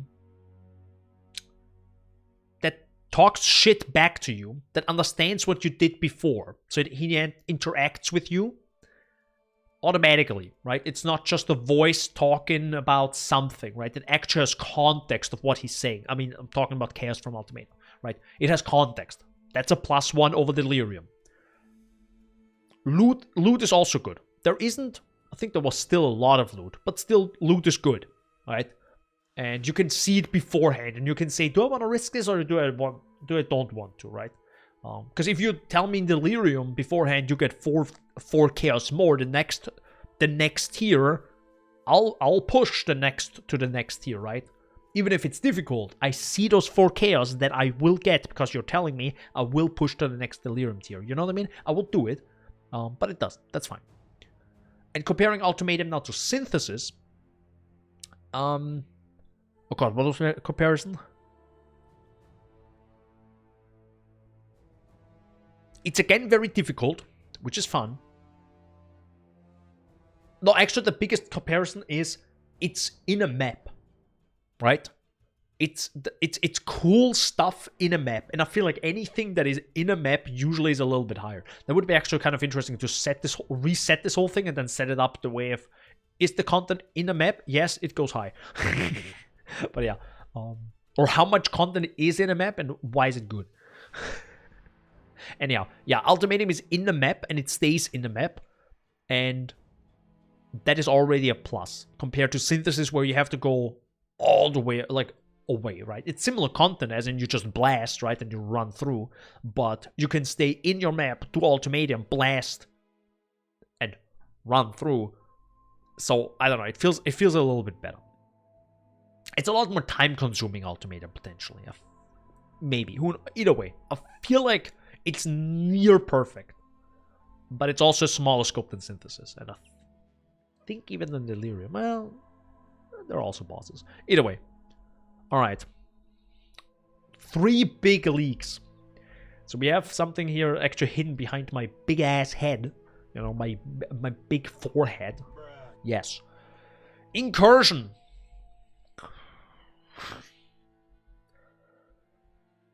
You know, making 17 leak reviews, I just realized today. It's just mad is exploding. Alright. Incursion. Ah! Okay. I cannot fully remember how Incursion was back in the day. Back when it came out. But I think it was very similar to what we have now. Maybe slightly less rooms back then, I think. But I also don't really care about the rooms. And that's, I think, the whole problem. It also, the temple wasn't itemizable. Okay, so we have to keep that in mind. It's already lower. You probably realize it. It's already lower. For a variety of reasons. First of all, I think before the changes, it took an uneven number of times to meet Alva. So you always had like one Alva left to then finish, I think, the full roll, right? Wasn't it like you found her 3 times in a map, but you needed like 13 Alvas to finally do the temple, which is like, why? Anyways, they changed it, thank God. But this was back in the day. It was very annoying. First bad thing. Second, it wasn't itemizable. Bad. Third, Alva was fun. That was good. Alva is good. Alva is fun. It's a cool NPC. The area she spawns is good. Couple mobs in there. Doesn't take too long. Still pulls you out a little bit out of your map, right? But it's still fun. I would say it's probably similar to Ultimatum, maybe. Probably actually faster if you're really fast, right? You just boom, boom, boom. You just blast, right? The temple itself, let's say, for me, who goes zoom zoom, who loves raw currency drops, to a degree, and is not an active crafter, is not preparing bases to craft later, is not double corrupting their items, is not double corrupting their gems, doesn't even know what the fuck the boss drops and does. Like, what is the loot that the boss drops? Transcendence Vial, whatever it's called. I find that theory cool, but that's not why I would play the temple. Yeah, it's real low. It's really low. That's why I still don't like Alva at the temple, because it doesn't have a use case for me. The loot itself is just not worth. Like, you should never, ever, ever, ever, ever, in my opinion, ever, ever, ever do temple if you want to get loot. And I'm talking about you don't want to do the temple. You can surely sell the temple for some cash, right? You can surely do Alva for the temple and now itemize it. But back then, if you think of old Incursion, the fuck did you get from temples? Fuck all, right? They were cool. I love the visuals and I love the... Actually, don't know too much about the blower. I might need to actually watch Kitten Cat Noodle's video on that. Does she have an Alva video? She has an Alva video, right? Probably. But like, it just doesn't have content that I find enjoyable. So, okay, let's think about this. Is it B? Okay, so why is it C or D?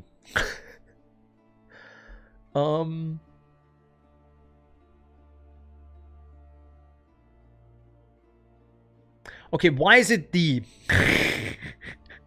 I'm so sorry. Is Incursion D?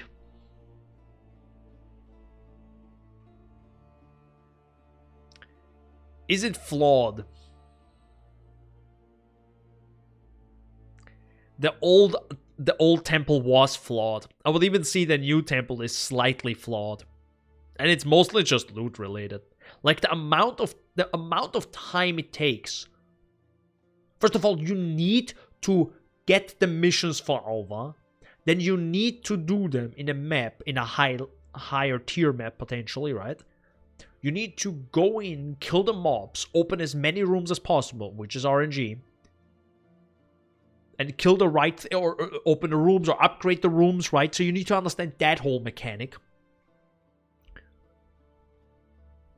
You do this 3 times per map, 4 times in a row, if you have the maps, right? The Atlas missions.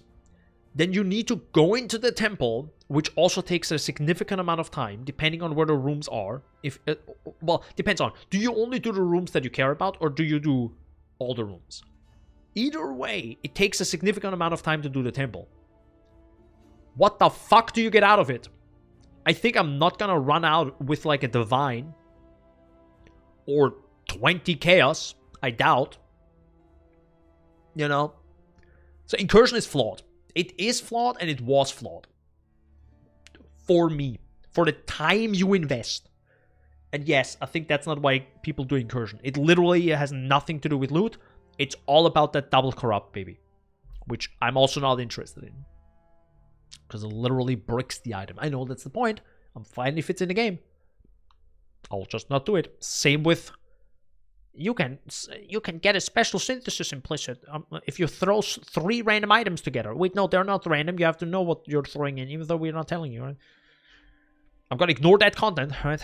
And I can't ignore the content that I don't care about in incursion in Atlas, right? In Atlas, if you would say, hey, you know what?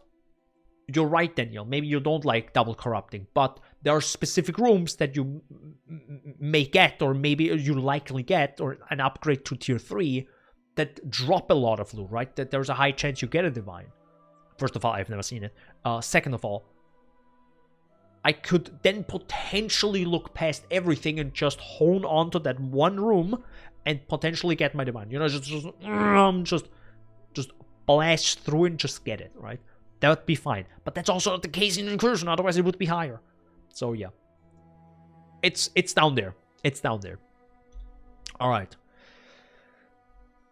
The Forbidden... No, JK, Legion. I'm gonna milk the heck out of Sanctum. No, and you know what would be even funnier? If I then say, now, talking about Sanctum, and then I just drop my review on YouTube and just go offline. That would be pretty good, to be honest. But yeah, I will have to give you a little bit of a tease for the review. That I actually have to do probably in a month. Or hopefully, well, that's probably, shoot. What do we have? We have mid of February. Maybe I should start making that review soon. Maybe I should start writing that script next week. Well, I could start. Anyhow, Legion. So back in the day, Legion, I think it's a very simple... It's very simple content. As in, you have this pillar that you click on. It spawns frozen enemies that you have to attack to break out of. Then they're still frozen in time. And after, I think, 6 or 8 seconds or something along those lines, back then when Legion was the thing, we're talking about the league, not the patch. I know Cyclone was busted. Then they finally broke out, and you were finally able to kill them and get potential loot from them. And obviously, the more dangerous the enemies, which were usually on the edge, because usually you have 2 armies against each other, so, you know, they start running towards each other, so you have, like, you know, left and right side, or top and bottom, or however it's angled. And of course, the fastest to... The far ends of both ends, you know, however they are, is where most of the loot was. You know, there were chests, there were big enemies that drop loot potentially, all this stuff. So if you had back then, I didn't have a good build for it, so I have no idea. Well, actually, no, I did play, I think, Cyclone, but I still didn't, like, you know, clear up the entire Legion. Like, I wasn't that good. I didn't really look at that, and, you know, I wasn't, like, you know, super hyper focusing on how can I, like, maximize the fuck out of that. Right? I didn't do this back in the day. And sometimes I still don't.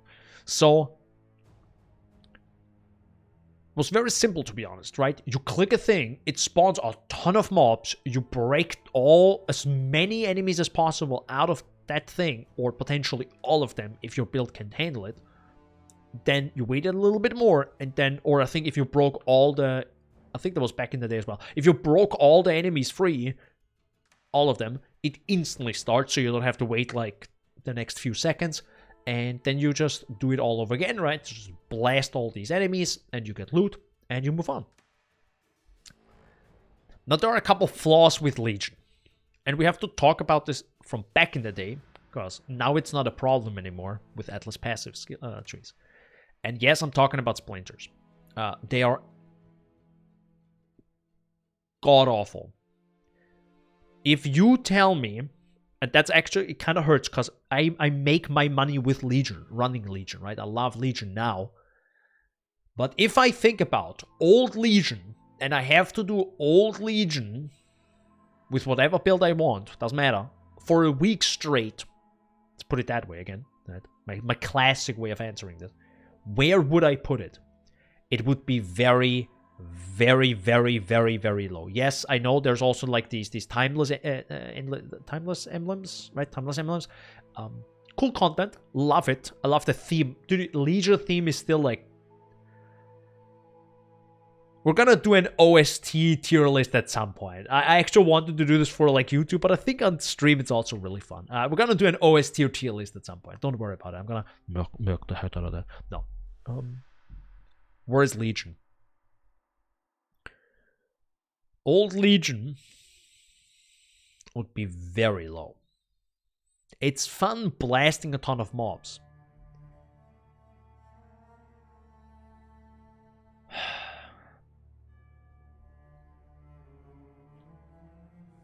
If I put myself, I have to really like not fake it right now, but if I think about it, I play Legion.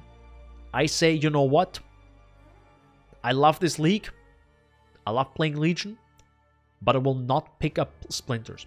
I will literally hide them from my filter. Back then, if you think back then, right? Would I still enjoy doing it? Or would I constantly have like this little voice in my head saying, Daniel, you could have way more loot, right? Which then makes the league worse. But I still won't destroy my wrist just to pick up some fucking splinters. I think I would feel bad. Because right now I can look past that. Because keep in mind, I farmed Legion for like 2 weeks straight in Dunes. Loved it. And I have all splinters hidden. And when I'm talking all, I am talking about every single splinter in Path of Exile I've hidden on my filter. They're gone. I will not pick them up. And thankfully, you still get emblems because of the Atlas passive tree, right? That's why I still enjoy Legion. But if I put myself in the mindset of back in the day, in that league, with only that league content, where you have to pick up splinters to play more of the league, which is timeless emblems, it's real hacking low. It's really low. And it might be lower than Abyss. Well,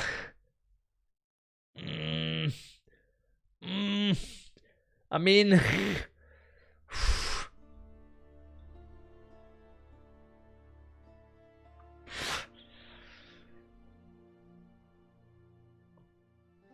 nah, it's not. Like, Legion is more fun, right? Abyss fight. Like, Abyss, you have to imagine a league that literally hates you and will fuck with you in how it works. Legion is just a pillar you click.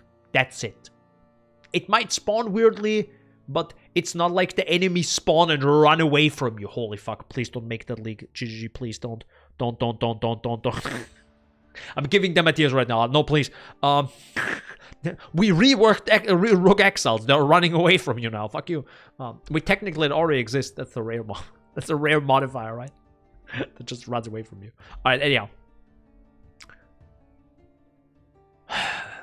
it's above Arch Nemesis. It's above Parandus. Like in terms of league mechanic, clicking the thing, bunch of enemies, killing them all. You know, maybe working with different builds. Yeah, I can imagine that. It's faster than Breach. Now we're talking a little bit about complexity. I mean, timeless jewels and all, but you're not gonna get the one you want. Let's be honest. It's less deadly than Betrayal. It might actually be good. Yeah, I would probably do it more than Old Expedition. Because Legion is just plain fun. It just spawns mobs, it explodes. And I think this is where I stop. Tormented Spirits, please, Shaggy Dog. I think this is where I might stop. If you give me the option to play Old Heist or Old Legion, I think I would play more Old Heist.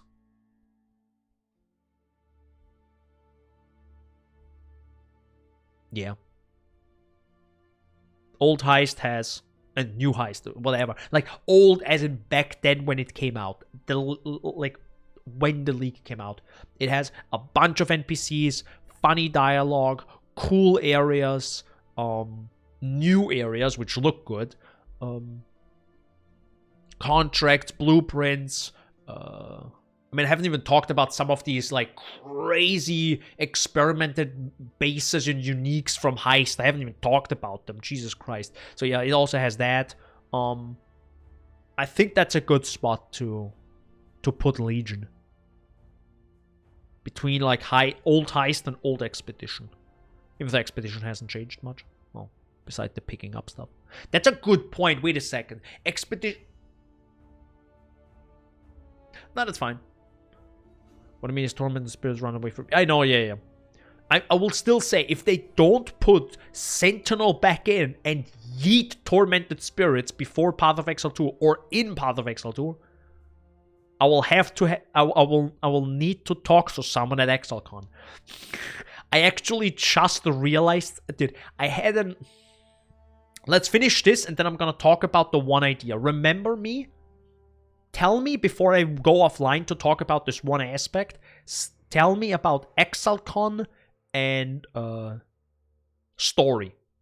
Okay? ExileCon story. Just say those words and I might remember what I wanted to say. Because I realized something yesterday and I'm not sure if I should mention it to the developers at ExileCon if I have a chance to talk to them. Because I feel like I'm adding a shit ton more work to Path of Exile 2. If they don't already do it. And I don't think they will. Anyhow. Forbidden Sanctum, boys. This is the end. This is the end of the tier list. I'll be muting you soon and going to sleep. No! Shaggy, please. Don't. So, the Forbidden Sanctum. I don't have a league review out yet. I will put, as always, I will make a league review of this. But where would I put where would I put the Forbidden Sanctum? I'm not gonna explain the gameplay of Forbidden Sanctum because it's brand new. So I'm sorry for the viewers that don't know. But okay, TLDR. There's a portal in your map, in your instance. You go in. It's separate from your map. That's already a plus. So you usually can't die from enemies killing you. Awesome. Poggers. You click a little thingy that opens up a UI in which you can choose where you want to go on the Sanctum, which is kind of like a roguelike. Imagine Curse of the Dead Gods. It's literally that. Just maybe flipped 90 degrees. Even the debuffs are very similar to a degree. Anyhow, it's very Curse of the Dead Gods. It's a roguelike, right? So you have different rooms, you have a boss, then you have more rooms, then you have a boss, and you do this for like floor 4s in total with a final boss, and then you get fat stacks, fat loot. Hopefully. Good. Bosses. A big mix of new and old. Actually, I think more old than new. It's old bosses that we already have, but changed, like with an additional attack or 2 attacks, with scaled up. Usually they just literally just make them bigger. Yeah, so it's a mix there, but it has some unique enemies. You know, the final boss, there are technically 2. Spoiler. You have the double boss, you know, which is cool. That's, I think, very rare to see a double boss. I think the only double boss we've ever had so far is Solaris and Lunaris, and I fucking love that track. That will, I think about sometimes an OST, like tier list of OSTs, and I feel like that might be in the top 3. Anyhow, we're gonna do this at some point. So, next is... You also have the unique boss in floor 1. You know, the candle dude. The candle demon. The candle gargoyle. I don't know. Would you say it's a gargoyle? It kind of looks like a gargoyle. Anyhow. Good. Now.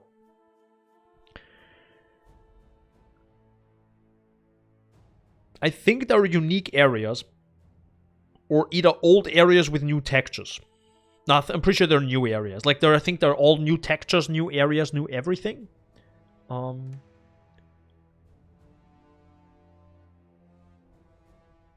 The relics don't fucking matter. I'm sorry to tell you. If anybody tells you that relics matter, they either haven't tried a run with no relics yet, or they're just plain lying. I'm sorry. Strand Boss 2. Yeah, I think a lot of them. Like, some heist enemies are in Sanctum as well. Like, some of their attacks and stuff. And by the way, I'm not calling out any content creators. I'm just saying, I literally went through the entire Sanctum during my playthrough in SSF with Poison Seismic Trap. Okay? I had no relics. I was 56 when I finished the Sanctum. Okay?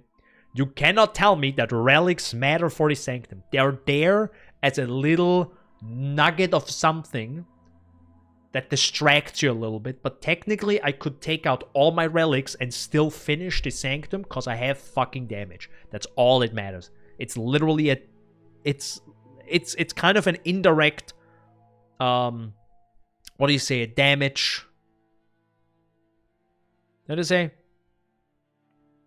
Like, at a certain threshold of damage, Sanctum becomes a joke. That's what... Oh, sorry, I hit the microphone so many times. That's what you should hit. Let's be honest. All right, so... Good. Past that point. Boons are great, I guess. Debuffs are a thing. Or debuffs as in... not boons. Wait, boons. And what is that? Not... I mean, technically they are debuffs. But what is it called again?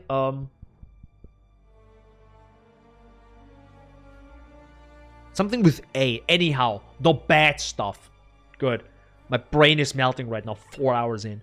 So, where would I put Sanctum now? It has good loot if you go all the way through.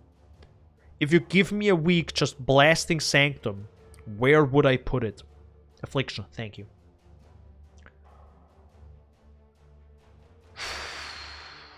It has the only negative part that it takes an awful amount of time to do if you have a slow build. It is an awful amount of time, but you also get loot, you know, plus minus.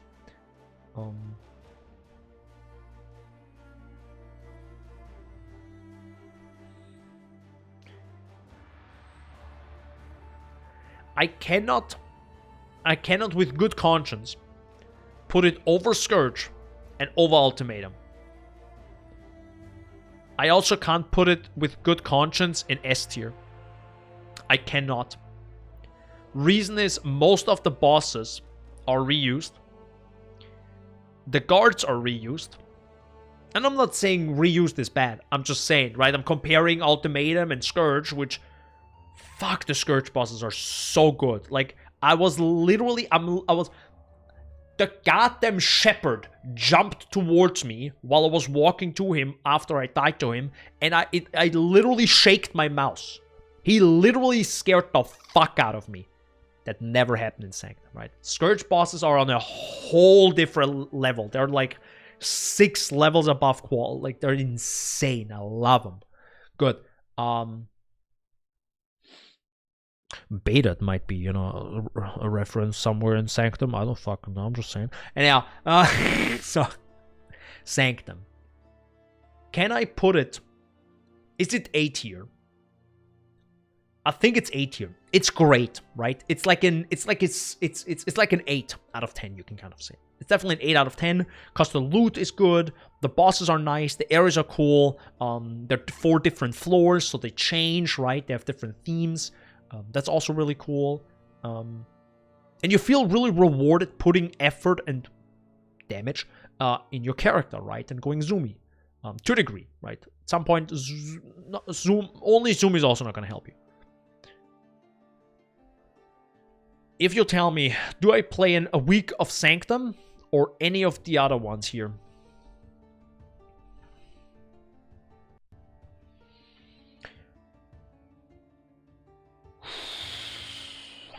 It doesn't have crafting.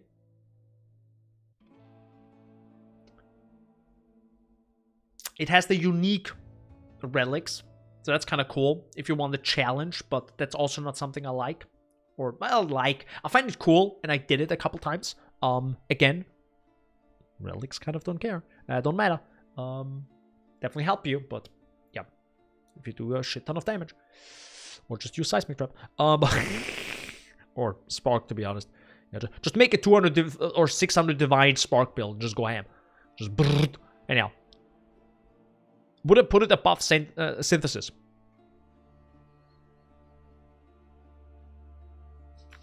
That's difficult, bro. Why did I choose Forbidden Sanctum at the end? It's so difficult.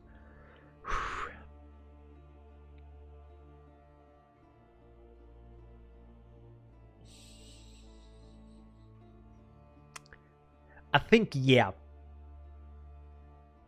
And that's a weird thing. I haven't thought of this, and I'm not gonna remake this entire list. But let me tell you my explanation. The reason why I put the Forbidden Sanctum over Synthesis is, and this is rare because I have been talking about this for a bit, right? Where Expedition, if you get the wrong NPC, fuck it, you know? Waste the time.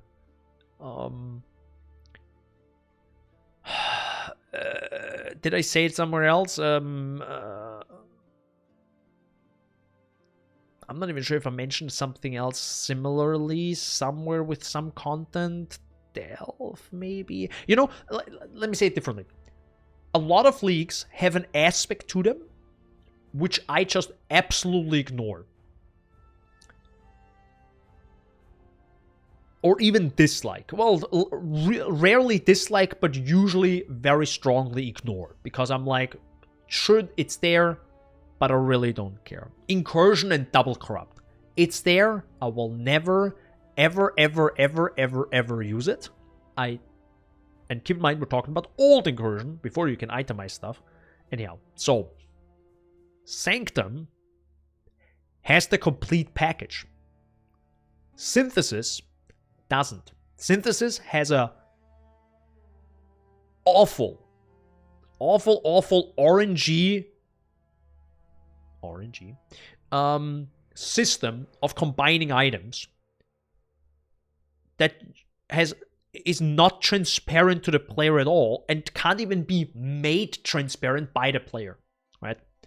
Sanctum, on the other side, is, I think, very transparent and barely has any content where I'm like, I don't need that, right? I don't care about that. For example, the final boss fight is fun. I'll do it sometimes. Drop some uniques. That's okay, kind of cool. The final boss fight, I think, also drops the invocations, I think, right? So you can put, I mean, I haven't found one, but that's also cool, right? So it kind of powers up your relics, I think. So you can use relics, right? You will probably use relics. All right, so you don't ignore that part of the league. You don't ignore, potentially you might not ignore the unique relic part, right? You might even do that. You'll very likely not ignore boons. You'll very likely ignore afflictions, but that's obvious, right? But sometimes you even accept an affliction for 2 boons, you know what I mean? So even you interact with that. So there's barely any content in Sanctum that you just ignore, I think. And that's I'm not quite sure if it's just because everything makes, because I think it's very safe. You know what I mean? Sanctum doesn't have anything with crafting. Because if you add crafting now, similar to synthesis and, you know, combining bases, then I would just completely ignore it again, right? I'd be like, cool, it's there, I guess. But it isn't. But I think because of that, it is just a good package. And I feel like that's might be even a good thing. Because they didn't force in another mechanic. They didn't force in something else. It is that good. Because they were focused on the thing. On the whole package. Right? And it just worked out well. Right? Instead of adding 16 different things, just focus on the 3. And I feel like they did this very well in the Forbidden Sanctum. I think this is my tier list. For now. Ask me in 2 weeks and it's probably different. I'll probably come up with different solutions. I'm not even gonna take a look over it because it is already a little bit late and I actually wanted a little bit of a shorter stream. So yeah, I feel like I'll leave it at that. I hope you enjoyed the stream and my tier list. Keep in mind, this is a tier list of the leagues, how they were back then, and about their league content back then, not the patch. There you go. I'm making it extra difficult for myself. But hey, maybe I'm gonna do a different tier list with content, with active league content that is in the game right now, right? Because Expedition, Harvest would be probably lower. Delirium might be higher. Synthesis doesn't even exist. Sorry, it would be gone. Scourge might be way lower. Technically, that's the funny part. If you compare Scourge with back then in the league to Scourge now in the game, dude, Scourge would be at around probably the D. That's so funny, actually. I think it would put Scourge, which is right now in S, because we're talking about the league back then, to a D list, as in it needs to be changed. It needs fixing or adding something that makes it worth playing again. That's super interesting to think about that. Man, Path of Exile is a super complicated game. And God, I love it. Thanks for coming to my TED Talk. Alright. Thank you so much for being here. I hope you enjoyed.